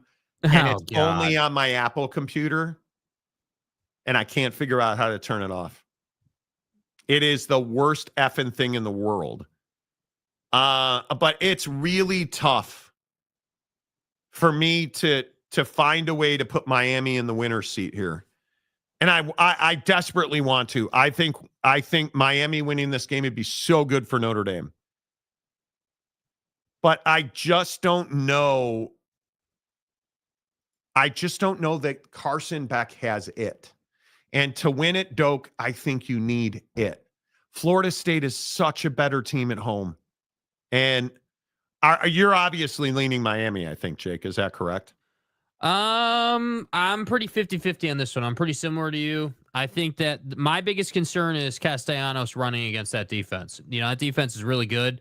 But I agree at Doak, it's a totally different conversation than when they're on the road. And, you know, somehow, some way, you know, he always has a big game. Always has those several, 5, 6, 7 runs that are, just break you off. You had him in 3rd and 15 and he ran for 20. You know, there's always that dynamic for Florida State when they play at home. And I would agree that Beck doesn't exactly instill confidence, so if you're picking Miami to win this game, you're leaning on the defense. And you're specifically leaning on Cristobal's ability to put a game plan together defensively that contains Castellanos. But I just don't think that that's wise. I think that Florida State, they know they're playing for their season here, right? If you're Florida State, you're like, hey, if we win this game, now, now the CFP really starts to come into the picture. We've got 2 huge wins on our slate with Bama and Miami, and we are beginning to have a story to tell. But if we lose this game, now it's pretty much, it's going to be really tough. And that's why I say, like, it really, to me, comes down to Castellanos against this defense and him staying healthy through this game. If he runs and they hit him and he leaves the game, Miami's going to have a great shot to win this ball game. If he stays healthy and you do not punish him, you allow him to run. You're probably at, what do they have this at, 54.5? Yeah, you're probably asking to lose by a touchdown when you're on the road at Florida State. I was looking at the computer models on this game. Most of them have Miami winning this game. And the CFPI has them absolutely winning this game. 65.3% of the computer models have Florida State winning this game. It's not a good percentage. And I want to, and I just can't. I cannot for the life of me. I cannot do it. I love Florida State. I think the biggest question is, can they get past the Miami offensive line? Mm-hmm. I think Miami's offensive line has gotten better every week. But I think Florida State's a better tackling team than we've seen. They're at home. This is a big game. There's pride on the line. A lot of these kids went to high school together. Well, and remember what happened last week, right? Remember the Virginia game? Yeah. They didn't tackle well. And I also can tell you, though, this is an opportunistic secondary at Florida State, and Carson Beck leads P4 quarterbacks in danger games, right? Carson Beck has put the ball amongst the top 25 in danger more times than any other quarterback in the top 25. If he does that against Florida State, they will pick him off. And I agree that Carson Beck has been more accurate than I give him credit for. But I think that Florida State's going to turn him over. And I think that I like Florida State to win this game 30-23. And I just don't. And this might be the week that I become a Carson Beck believer, that I'm buying Carson Beck. I just don't think that happens here. I think Florida State struggled to tackle against Virginia. Their run D was good, but against Miami, it's got to be great. They won't be able to run the ball 50 times like Miami's done for the first 4 games, and I think that ultimately will be the difference. Florida State should, with Castellanos, be able to get through that Miami front, and I think that's where they're going to win the game, and I really feel like Florida State's going to score a defensive touchdown or at least get multiple turnovers. That's why I got to pick Florida State to win this game. Yeah, I don't like it by a touchdown, though. I don't think that they or I guess they're the dog in this game, so they would cover. I think we're field goal win, 31-27, 31-30, barn burner kind of game, really tight, really close, couple of turnovers, keeps them in the game. Go to the fourth quarter, up by 3, down by 3, you score a touchdown, you win the game by 3. That kind of material. I think that Virginia loss, if it doesn't wake this team up, I don't know what they got going on in the locker room. You lost to a team you shouldn't have lost to. Didn't handle business last week. You're a 1-loss team. Everything's still in front of you. You win this game, you're in the CFP. Lose this game, season's over. So I expect that for Florida State, there's a lot of emotion, and I would expect them to come out and play a really good game. So I would say Florida State by 3, 30-27, 31-28. That kind of game. I don't know. If that happens, Miami will win it. In a tight game, Miami wins it. I think it's a turnover and a touchdown, and that leans heavy. In that model, it leans heavy to Florida State. As you hit the like button and then get in the comments section, who do you guys see winning? Georgia Tech barely beat Wake Forest. Okay. Major letdown. They were the better team that day. Can't blame calls. FSU got them all the way up to the end of the game, and guys was clearly out, so they really haven't said much.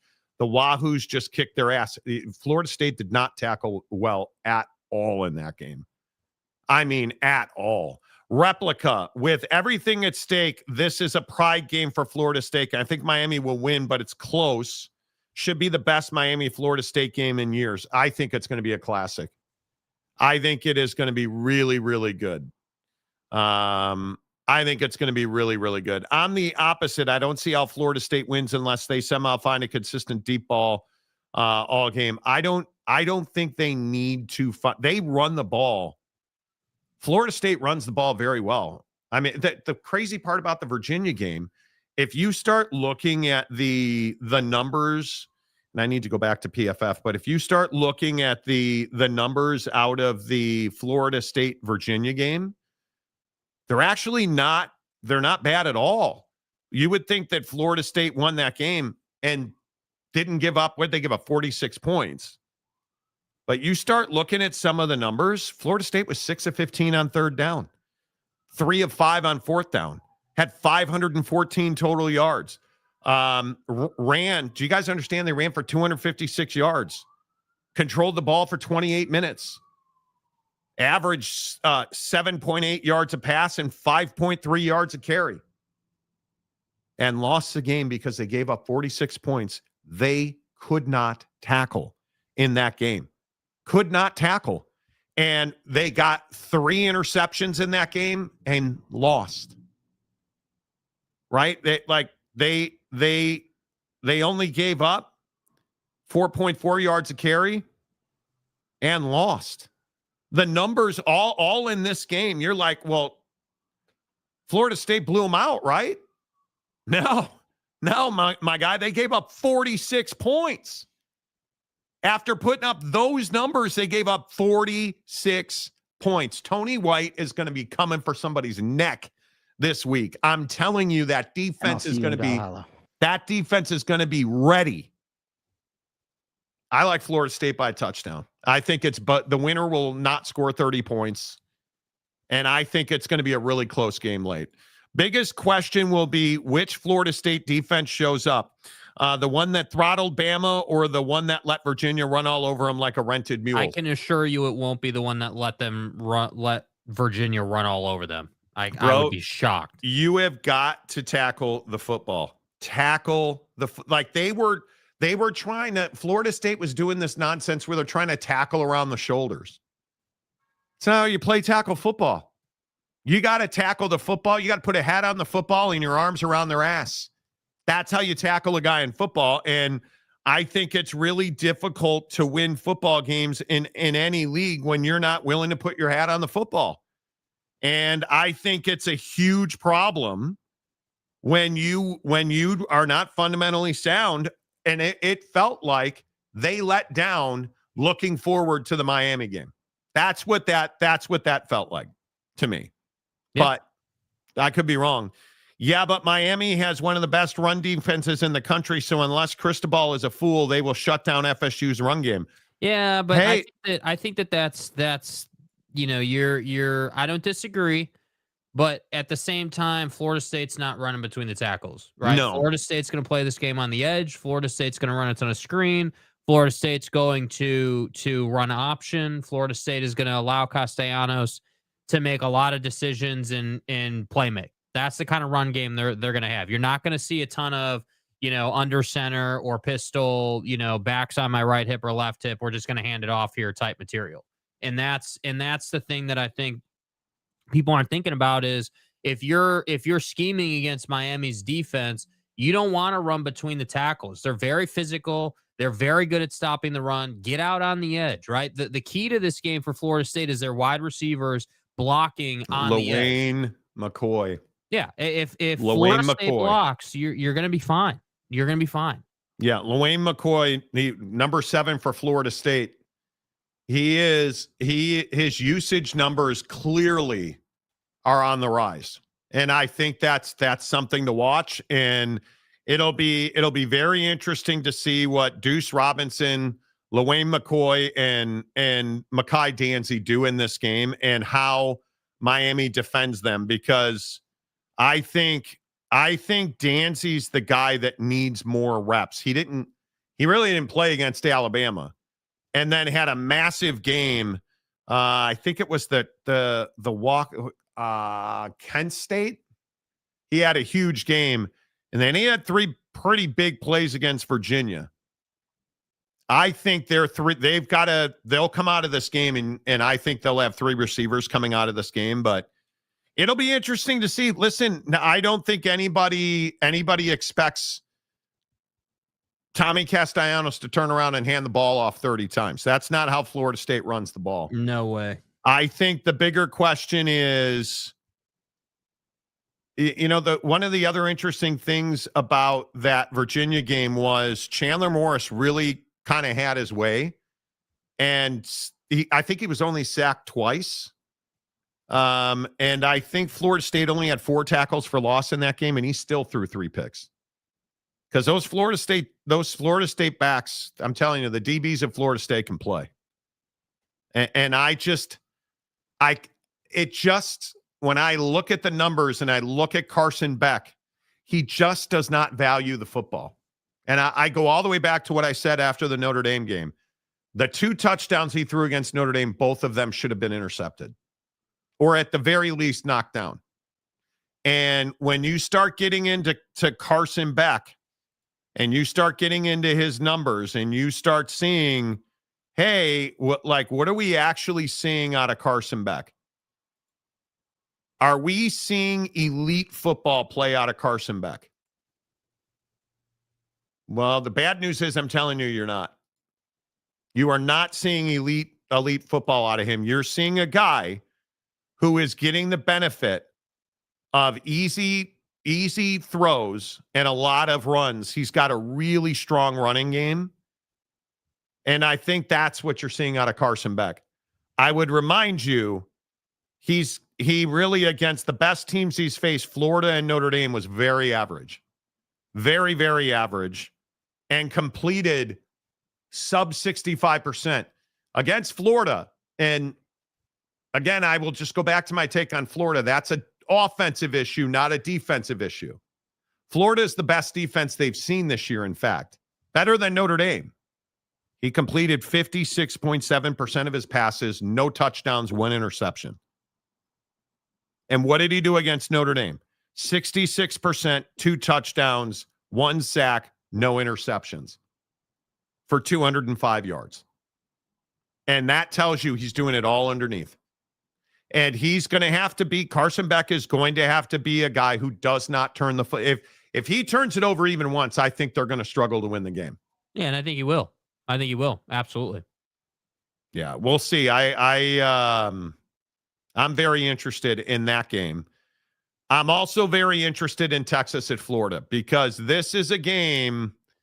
You guys want a fucking football game? This is going to be a football game, because it feels like to me, Florida understands where Billy Napier is. And I think one of the things that's so interesting about this game, what will it take for Billy Napier to get fired? And what will it take for Arch Manning to break out? And are they one and the same? If Arch Manning shows up in the swamp in Gainesville, and he drops 3 scores, runs for 55 and 2 more, is Billy Napier fired? I think there's a real chance if they get blown out by Texas, I think he gets fired. Yeah, the good news is I don't think you're going to see some outbreaking performance against Florida's defense. They're very good. They're very physical. I think they're stout. I think that, I like Arch Manning. I think he's progressing. I still think he needs time, though. This is his first opportunity since Ohio State to play a real, no question about it, powerhouse SEC team. And albeit underwhelming, right? Underachieving, but still a really good team. And I think the hard part is that you're on the road as a 5.5 point favorite. Like, people expect you to win this game. Yes, they do. And the thing is that if you're Florida, your whole mission is to pressure Arch and to get him to turn the football over, because that's not that difficult to do right now. He had a lot of time. Some of those highlights you see, he's just standing in the pocket, not pressured, nobody around him. So if I'm Florida, my main mission in this game is to get to Arch Manning, right? And if they decide they want to start playing the screen game and getting the ball out quick, that's a win, right? You're forcing Texas to throw I think you're making a huge mistake. Well, I think Arch Manning has made mistakes. He's regressed since that fourth quarter against Ohio State, where he was elite. He's regressed. Arch has stepped back. Now, is that a lack of respect for his opponents? It's a real good chance that's the case. Real good chance that's the case. But what does Florida's defense not do well? Pressure the quarterback. Why would you go after him when you can run coverage and make him force throws? Because he will force throws. One thing that's been really surprising about Arch, he has not run when been given the opportunity by the defense. He's wanted to hang around in the backfield and throw the football. So if I'm Florida, I know I struggle to get pass rush, I'm going to sit back in coverage and let my athletes make plays. That's how I would go against this. That's how I would go against this Texas offense. And I think that Texas, one, has been so bad on third down. Their third down numbers, you guys, are absolutely horrendous, atrocious, embarrassingly bad for a Sarkisian offense. And a lot of that is the struggle of Arch Manning. He has not been, his decisions, particularly in leverage, chasing the chains, 3rd and 6 and more, his decisions have been terrible. It's where one of the worst interceptions came. It's where just bad decisions have happened. But he really cleaned that up against Sam Houston. Look how many more runs he had against Sam Houston. Look how many more quality throws. His frame rate was 94%. Now it's Sam Houston. Totally get it. Garbo should be. He was accurate. And he hadn't been accurate. I think this is the game where Arch makes a statement, and I think Texas is going to win this game. It is not going to be handily. It's not going to be a 3-score game, but this could very easily, and I think probably be a 10-point Texas win. Yeah, I don't know. I'm very cautious, having a lot of confidence in Arch against a quality defense. That's why I have a lot of hesitation. I don't think you're going to lose to Florida, but I just feel like this is going to be a close game most of the way. If he makes 2 mistakes in this game, now you're putting the game in jeopardy, right? If you only make 1 mistake, if you only turn it over once, you're probably still fine. And because you have just such a good defense at Texas. So, yeah, I obviously Texas is going to win the game. The over-under is only 41.5, like 42.5. I don't like it as a 10-point win. I'll give him a touchdown win, 31-24, something like that. But I hope for Arch's sake he balls out. I hope the guy just has a breakout performance and we can stop talking about Arch, because frankly, I'm tired of talking about Arch not being good enough. But I think that conversation comes to an end here because they're not going to run the ball well. I think Texas is not going to run the ball well, in my opinion. I think this is like a 27-17, 27-20.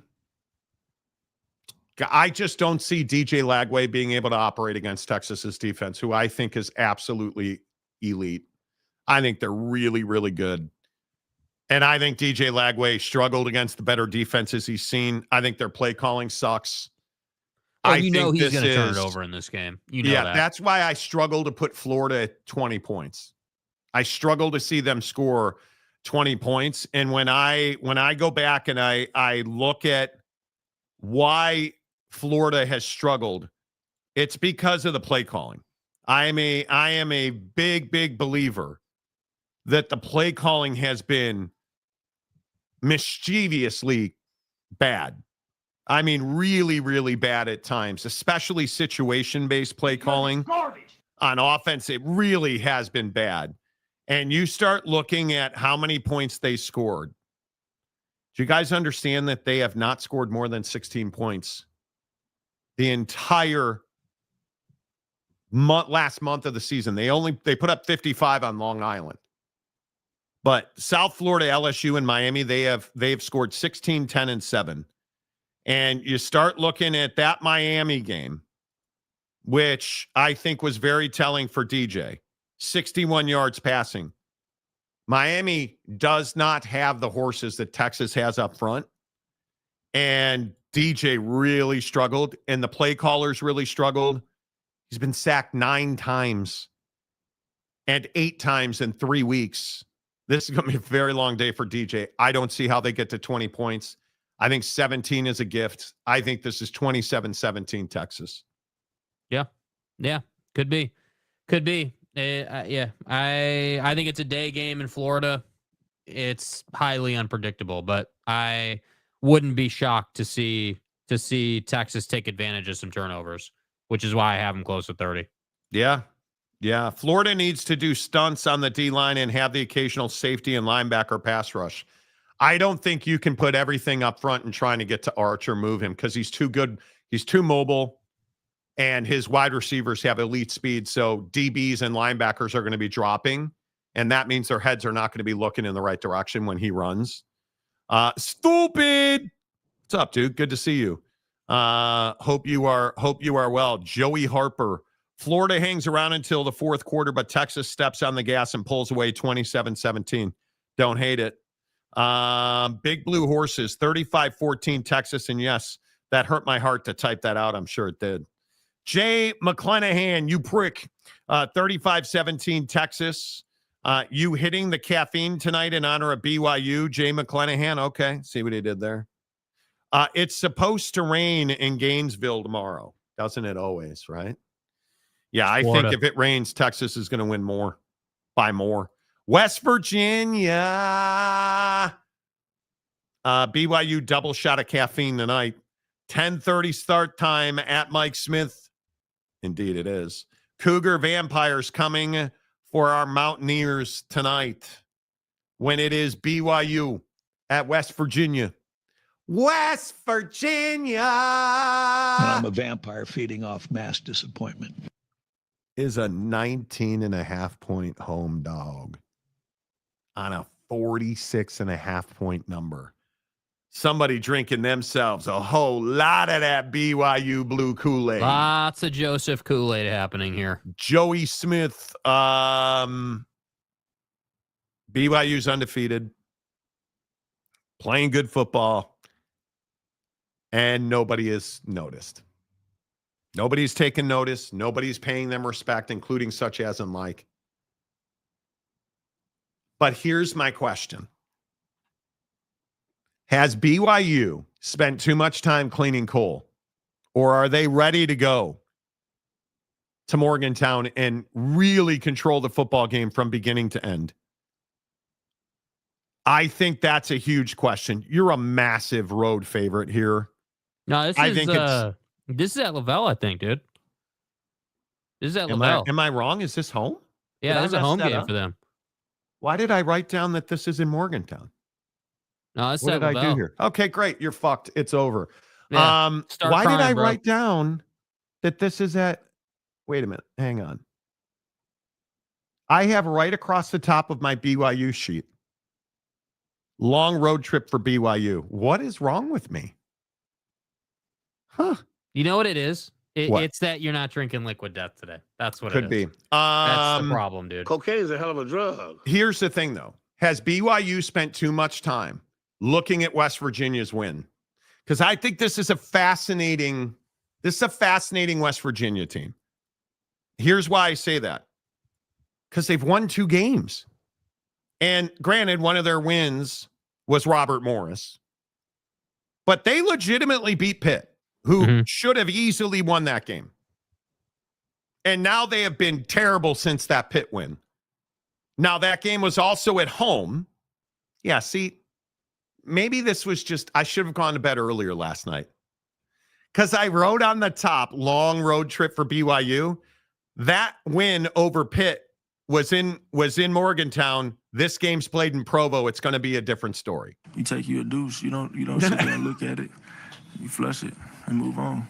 Bro, I told you it's been a long month this week. Bro. Let's just keep this simple, okay? I'm not going to overcomplicate this game.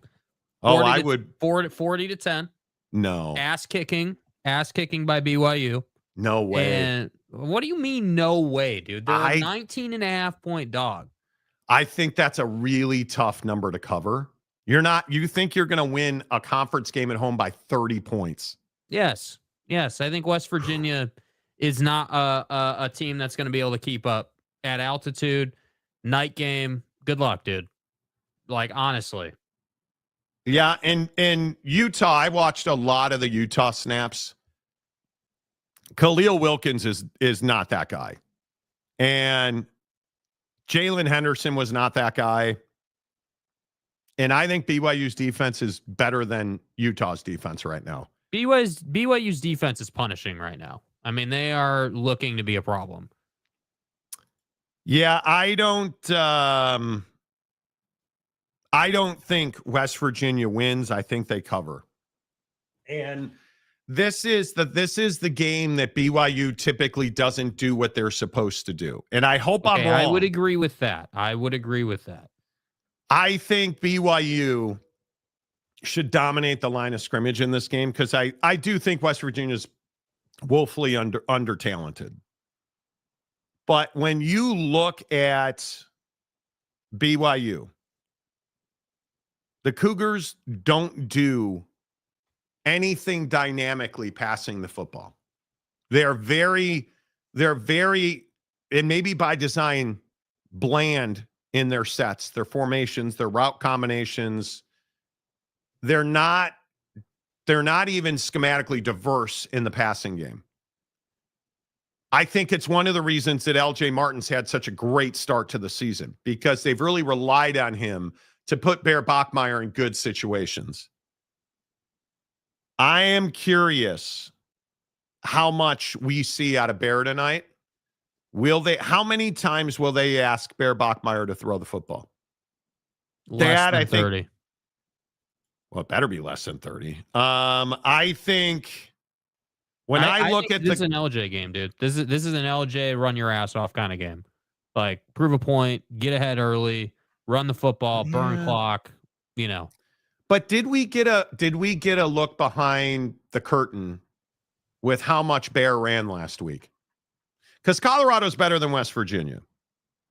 And he ran 15 times.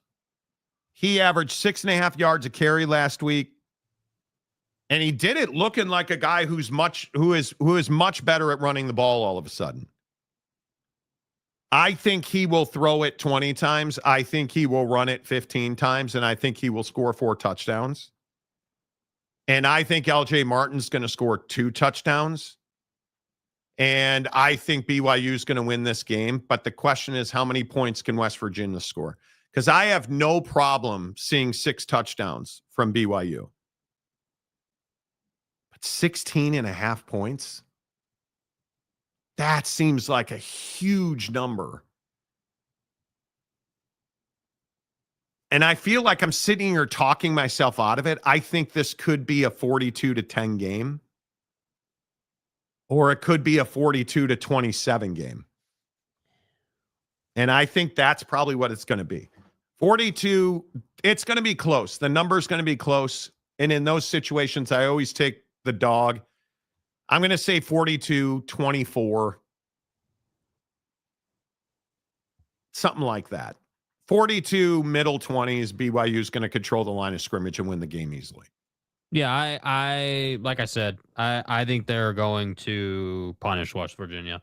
I don't think that West Virginia can keep up with this team. I think that West Virginia is going to have a real hard time scoring in this game, mainly because they're going to be tired and because that defense is going to be all over them, frankly. So to me, I just think it's unless this is that game from 2 years ago where you're fumbling constantly and you're giving them 5, 6, 7 extra possessions, this really should be like a 40-10. Hey, we kicked your ass. We're on to next week type of win for BYU. If they're legitimate, if they're as good as their record says they are. Yeah.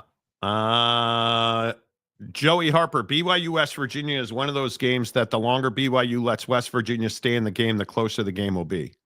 Colorado. Truth. Oak State James's left nut putting 500 on Boise State tomorrow. And I appreciate that. Oak State James, you are all in. You are all in, Oak State James, on Boise tomorrow. Pick Boise.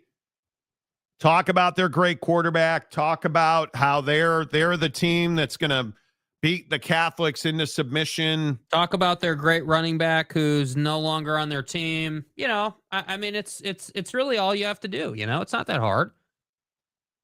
You know. Yeah. Big Lubbock.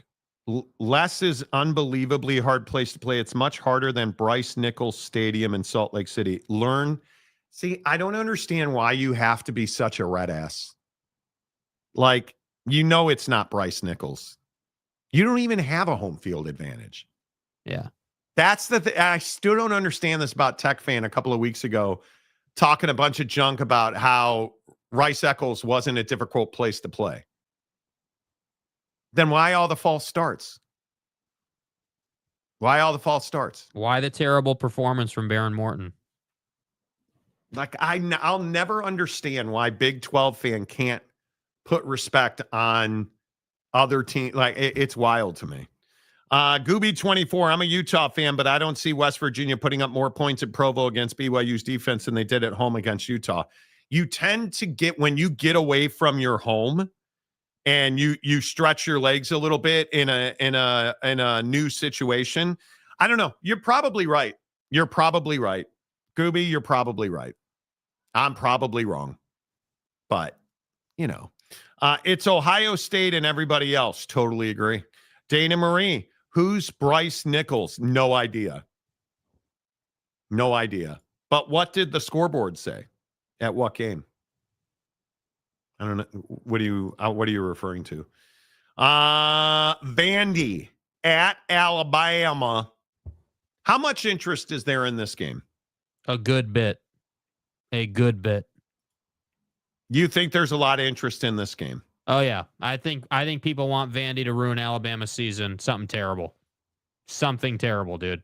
I've seen the haters come out of the woodwork this week. This is Notre Dame Boise. Boise's got to do one for college football to keep Notre Dame out. Could be absolutely right. And you might goddamn well do it too. I don't even disagree with you. But do you think Jake, would you say this is a good football game? Yeah, I think this will be a good football game for the first half. I think that Vandy will make it exciting in the first quarter. I definitely think that there's an opportunity that Vandy can cover this number. And I think that, the 56.5, that's going to be really interesting to see if this game goes over or under that, because I think that, a lot of people want Diego Pavia to dice up that Alabama defense. But ultimately, I think that this game is the game where, Alabama gets their win last week against Georgia, right? You signature win, everything you want. But ultimately, these are the kind of games where the Nick Saban era would have dispatched Vanderbilt and dominated this team and proved a point. Yes. And so this is where I say I'm not questioning Kalen DeBoer anymore. That's a hell of a win last week. You did your job. You battled, you grinded, you played well against a great team, a team that definitely could have beat you. But now it's time to show that your team understands the vision, understands why putting 35 on Vandy at home and holding them to, less than 20. That's what you need to do in the SEC week in and week out to prove a point. So that's what I'm looking for in this game. And I do think that there are so many haters. There are so many people that want Vandy to win this game. And I don't see them winning this game, but I would not be surprised if they covered the 11.5. I am telling you right now, Vanderbilt's defensive line is really good, and their front seven's really good. Now, they really haven't been have they really played a close game? No. Are they going to an impossible road destination? Not really. Bama's not you want to talk about not a home field advantage, or not a great one. The truth is, Alabama's a very good team. The truth is, Tommy Castellanos absolutely reminds you of Diego Pavia. Right? So we'll see. But here's the problem. Alabama's tired of hearing about Vanderbilt. Alabama is this rivalry, and I do think it's a rivalry now. I think Alabama hates Vanderbilt. I think there is absolute vitriol there, and justifiably so. I don't think there's a chance in the world that Diego Pavia has the same performance he had in that stunning upset. And I don't think there's any chance in the world that this defense is going to regress like it did against Florida State. I think Alabama is absolutely coming to chop people's heads off. And here's the thing that I think nobody's talking about. Ty Simpson is legitimately good. Mm-hmm. He is somebody. And again, I encourage you to get into the numbers. His numbers are elite. His numbers are, wait a minute, is he the best quarterback in college football? Elite. They're that good. He's that good. He's the difference maker. And when you have the athletes that he has at wide receiver and tight end, I think you are going to be hard-pressed to beat Alabama at home. And I think Vandy has been a very good team. And again, I love their front seven. I just think Ty Simpson and this Bama defense are better. And yeah, I would agree with you. 10.5 is a huge number. And I think they're going to cover it. I think they win by 17. I think that they win handily. This is, I could see this being 40 to 20. 40 to 23, something in that order. I think Alabama's going to dominate this game. Yeah, I definitely think it's a prove it kind of game, a prove a point kind of game. Not prove it as in if you're good, but just, hey, we need to beat the hell out of this team to kind of say like, hey, like we're back. We need to be respected. The Florida State thing was not a good performance by us, but that's on us. And if you do that, people will stop doubting you. But again, need to see it. I don't know that I believe they'll do 40, but I could see low to mid 30s. I could definitely see them holding Vanderbilt to under 20. So like 30, 35, 17, I think is totally reasonable. I think the biggest question is how much better of a quarterback is Ty Simpson than any quarterback Vanderbilt's seen? And I think it's significantly better. How much better is Alabama's defense this year than it was last year? Significantly better. How much better is Ty Simpson than Jalen Milroe? A lot better. Significantly better. And in this system, he's a significantly better. He's not a square peg in a round hole like Jalen was in this offense. Ty Simpson, they made this offense fit to his game. And I think now we've seen that. And I think the hard part is the 10.5. I think this is going to be one of those games where Vanderbilt is going to continue to push. And if they get the lead in the first half, this is going to be a different game. But I think this Alabama defense wants to prove a point. Yeah, I think that Alabama's tired of the Diego Pavia, hey, he's got your number conversation. They've heard about it repeatedly. Yes. And I think that's the one where you're just tired of everybody telling you how good he was against you. Mm-hmm. And I think that's the biggest question. And by the way, for Alabama, this is also a huge opportunity in terms of what a quality win is at the end of the year when they're looking at your resume, because Vandy's got LSU, Missouri, Texas, Auburn, Kentucky, and Tennessee to end the year. So if you beat this team handily and then they go on and get a couple of wins, that's going to look real nice for you. I would agree with that. And I think listen, again, I'm a big believer that they haven't played anybody that's going to lean on them the way Bama is. They're number 4 in FBS and offense. Well, I mean, and look, I love Diego Pavia and his might. You're not putting up 49 on Bama. You guys understand Vandy's averaging 49 points a game, 494 yards a game. And why is that? Because you played Georgia State and Utah State, and I might add, you gave up 21 to Georgia State and 35 to Utah State. Your pass defense is a problem. A big problem. A big problem. I mean, they are. Yeah, we'll see. Don't get me wrong. I think offensively, Vanderbilt's better this year than they were last year. I think the problem is that as good as Pavia and Cedric Alexander, and I really like Eli Stowers. I mean, I really like what they bring to the show offensively. I am telling you now that guys like Nick Rinaldi, Miles Capers, who are, Martel Height is a good corner. You haven't seen Alabama. Vanderbilt's top 2 tacklers. Brian Longwell is a guy you need to know because that kid can legitimately play football. But I'm telling you now, they haven't seen Alabama. And I think this is a comfortable Alabama win. I don't like Kalen's record versus mobile quarterbacks going all the way back to Indiana. If Vandy holds the ball, it'll be a long, sustained drive. So you could be absolutely right. No doubt. Jay McClanahan, Bama has been waiting for this game for the last 365 days. No question. I would agree with that.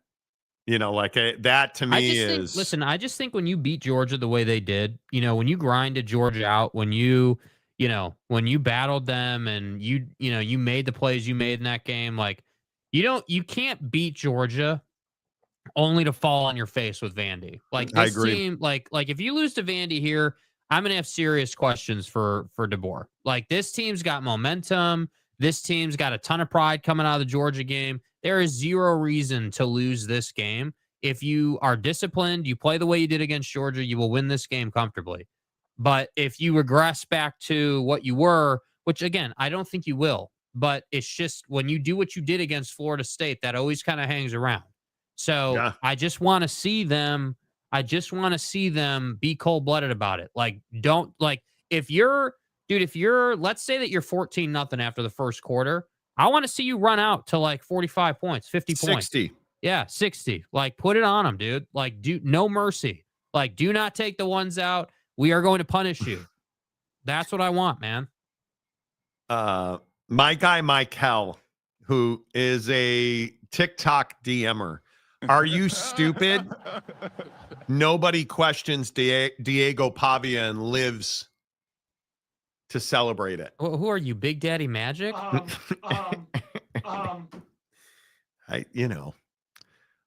is Todd McShay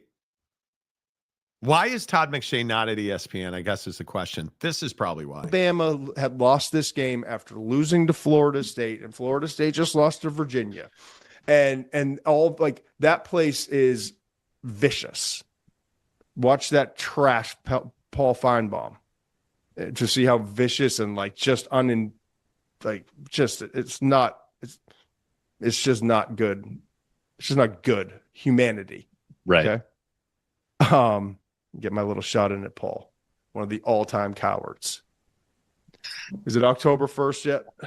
Let's see. 27th. About to be the next week. Next week. Yeah, next week I can let it all unleash. We'll explain it all why later. Good to have everyone here, by the way. God damn.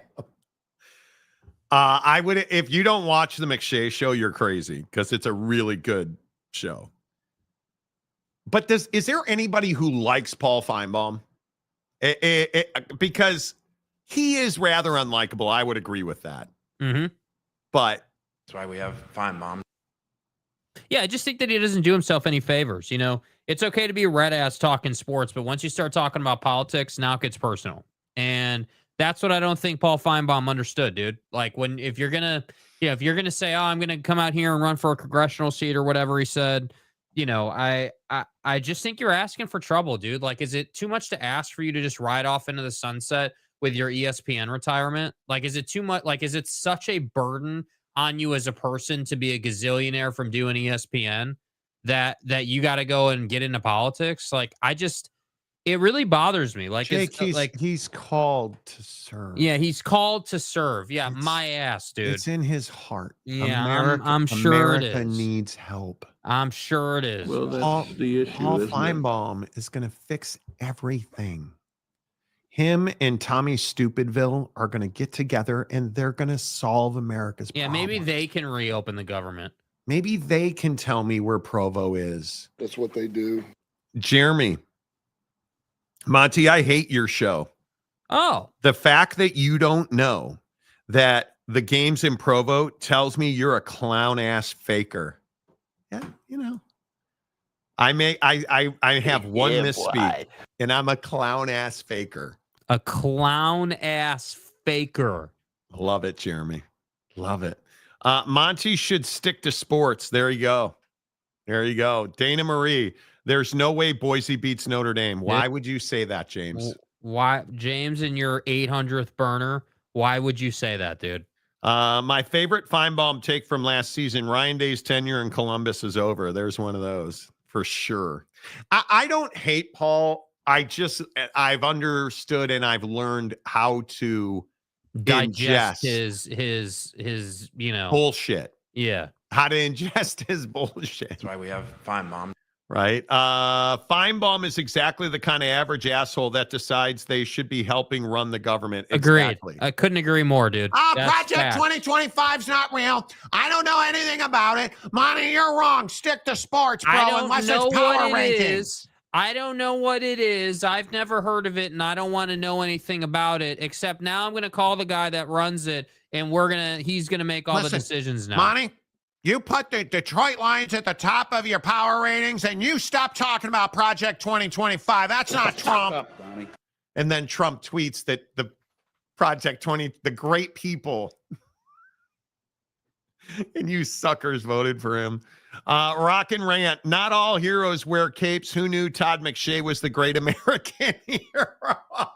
Oh, read the whole comment. Read the whole comment. Eric should stick to Colts. Exactly. God, I love you. I'm pulling for you guys. Rock and rant. Your boy Carson Beck. No excuses. He's got all the offensive weapons to just absolutely rectum size. Go play intramurals, brother. Make it happen. West Coast Gumby Dad, Sabra. Feinbaum should stick to being the bad guy in Star Wars. Wow.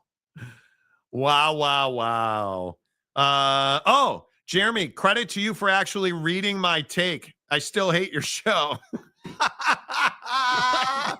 Just incredible. Love it. Stadium guy, James fake burner account. I don't agree with Monty all the time, but he's not fake. There you go. Fake Nez. I'm changing my account name to Clown Ass Faker now. You should. Shut up and dribble, Monty. Exactly. Dude, Clown Ass Faker would be an incredible YouTube screen name. Rock and rant, 10-year-old buzzwords don't prove your point. Really got to up your game. No. Are you going to at least now admit that you got conned? Oh, Project 2025, Monty. What? Nothing. You're just, look, Sleepy Joe. Right? Are you at least now going to admit? No, he's not. He's not going to be accountable because Eric's not accountable to anything and never wants to speak in Eric facts. absolutely went on a bender over me saying, hey, you're electing during the election. I was saying you're electing Project 2025. That's like America's team. You are electing him. He put all those people in his administration. You're electing Project 20. And no way, TDS, no. Trump derangement sucking. Like, oh my God. It's all Sleepy Joe's fault, Monty. It's all And Sleepy now- Joe's fault. And now here we are. Yeah, I should stay in my lane, right? Yeah. Sleepy Joe, old man, and now we get old man diaper Don. Well, the thing is, what people don't understand is, as bad as Joe Biden was as a president, Donald Trump has been worse. Look at and it's just the thing that I wish people would at least acknowledge you got hoodwinked. The absolute destruction of the American farmer in this country. This shutdown is it's in the playbook, the government shutdown. And I would remind you, all the Republicans trying to tell you, oh, Biden never had a shutdown in his 4 years. The last 3 shutdowns, Donald Trump. And the shit that they're shoveling is that it's the Democrats over providing health care to illegals, which is illegal. But then 2, dude, the government shutdown doesn't have anything to do with the Dems because you guys run all 3 portions that decide the government shutting down. What do you mean? And the Democrats haven't asked for health care for illegals. Yeah, it's just not factual. But my point is, this shutdown is in the playbook for Project 2025. It's quite literally written on paper as to the plan and what you should do, and here's how you should go about this. And it is quite literally written in their plan. The victory has already been won. That you voted for. And now you want to say this is on the Democrats. 64% of Americans polled say that the shutdown is a fault of the Republicans. We keeping a buck right now, we ask.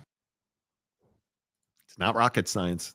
The irony is the Democrats are trying to get the health care subsidies back that are disproportionately actually helping red states nowadays.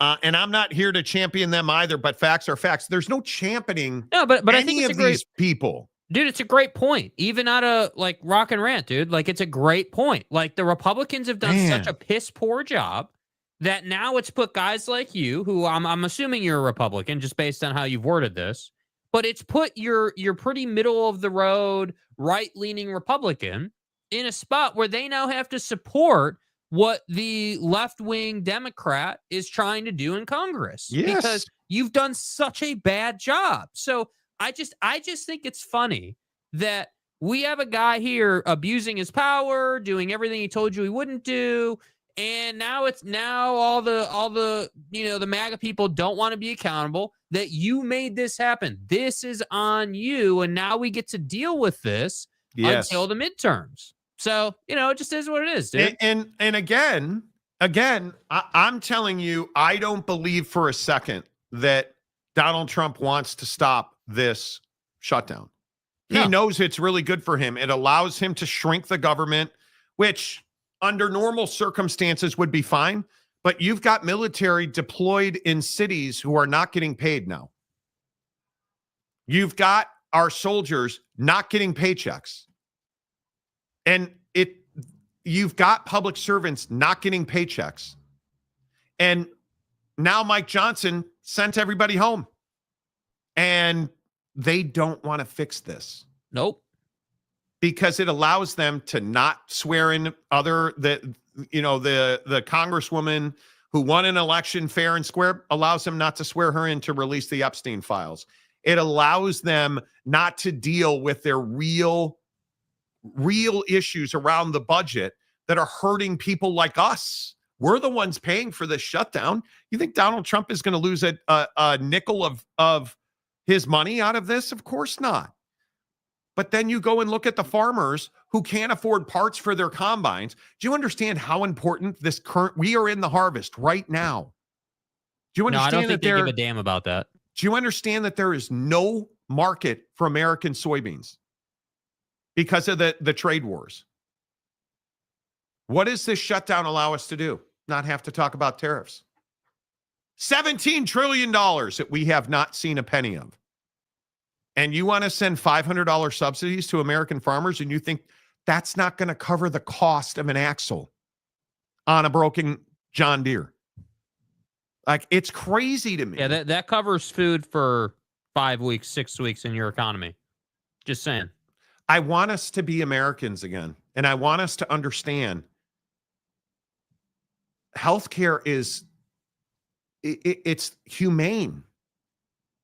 And you have J.D. Vance standing up on a stage the other day talking about how liberals and Democrats want to spend billions of dollars on healthcare for illegals, and he can't back that up. Cannot back that up. And yet I'm a guy that lived in Utah. Do you understand that Utah farmers are just absolutely being crushed? I now am in Seattle, Washington for however long. Do you understand that the state of Washington is now rationing water? So you have a drought and you have farmers who are already suffering here.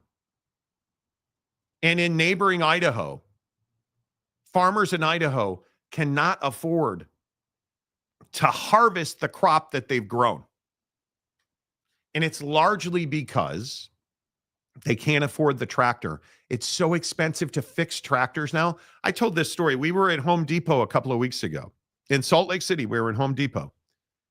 And the guy at the paint counter was a farmer who gave up farming, retired from farming, and this was 5 years ago, in the last year of Trump. And he said, I gave it up because I could see the writing on the wall. And so he moved to Salt Lake. And he said when he went to sell his tractor last year, people didn't want the tractor. They wanted all the parts for it because they knew what was coming. And you're just watching American farmers go out of business. You're watching farmers go out of business. There is no market for American soybeans. There is no market for American alfalfa right now. Like our alfalfa crop is what's going to power the farm industry. And there's no market for it because nobody will buy our alfalfa. Because who was the number one? Do you guys understand who was the number one buyer of our soybeans?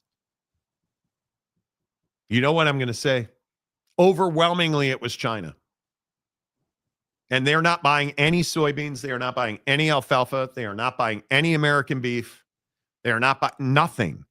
And I just continue to talk about the farmer because what happens to all of these farmers across this country when they can't sell their crops? They go out of business.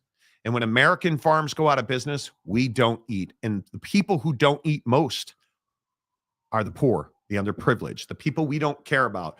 We're trying to send the National Guard into Portland, Oregon on video that Donald Trump saw from 5 years ago, 10 days ago.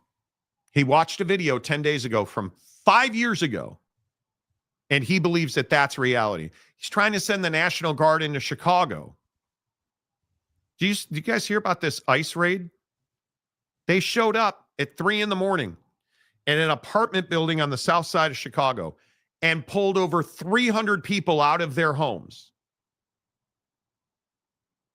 And there's video of them using the plastic ties to daisy chain kids together who are just in diapers, without shoes, without clothes on, walking into a van.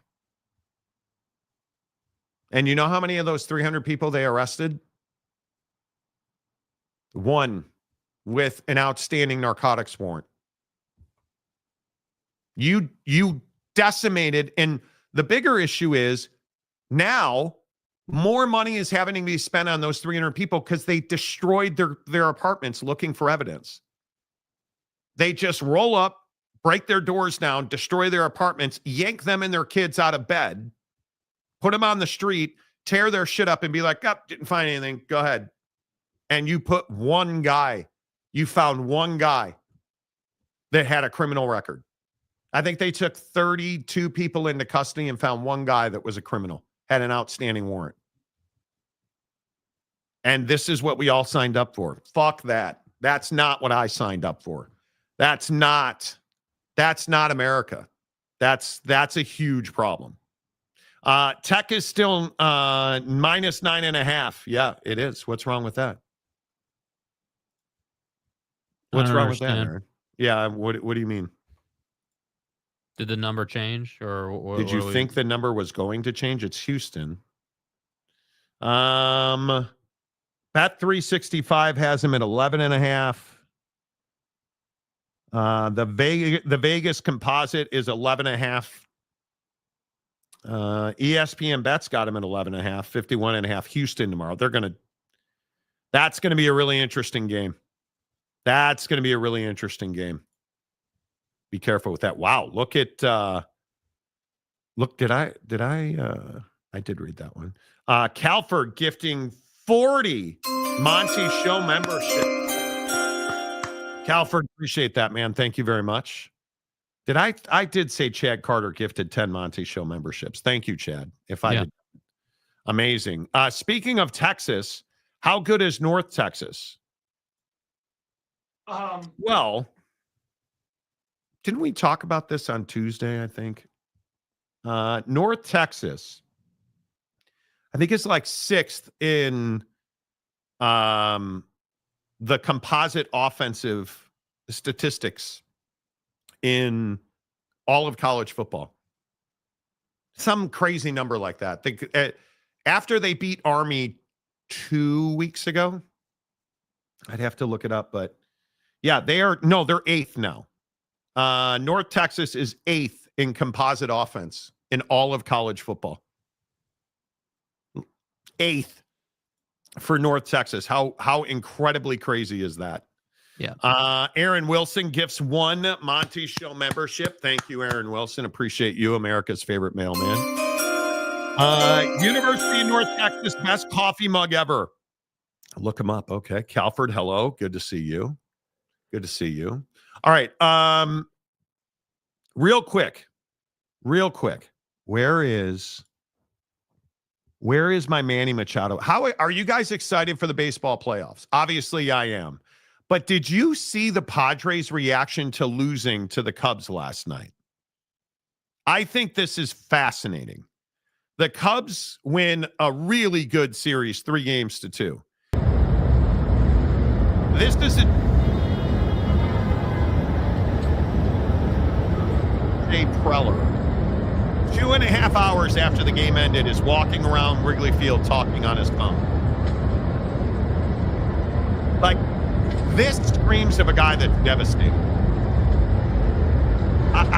It's fascinating to me the way that people handle defeat. And then there's Manny Machado, who doesn't handle defeat well at all. It just ended, but how do you assess a season like this? I mean, what type of question is that, dude? My guy. How do I assess the season? We just lost. How do you think I assess the season? How do you think I assess it? I don't know. That's what I was asking. You tell me. What's a loss? We lost. How do you assess it? It's a loss. You lost. Fair enough. Come on, dude. I mean, you can ask better questions than that. Let's go. Come on.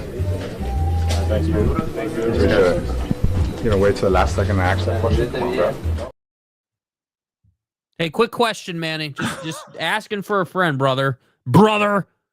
Would you rather we ask you questions about your career 209 batting average in the postseason? Bro. Or would you rather us ask you questions about another disappointing first-round exit for you guys? You tell me, just so we can get on the same page. That's a problem. That's a problem when Manny Machado is popping off like that. I think it is. One, I don't think Mike Schultz a championship manager of the Padres. That's my opinion. I think Schultz a solid guy. He'll get you there, but yeah, I don't know. I don't love that. Manny Montana.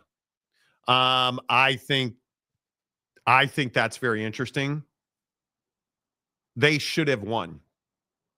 And I feel like they had opportunities to beat the Cubs, and Fernando Tatis didn't come through. Yeah, Dodger fans were exactly right about Manny Machado, Greg. That's exactly right. Yep. That's exactly right.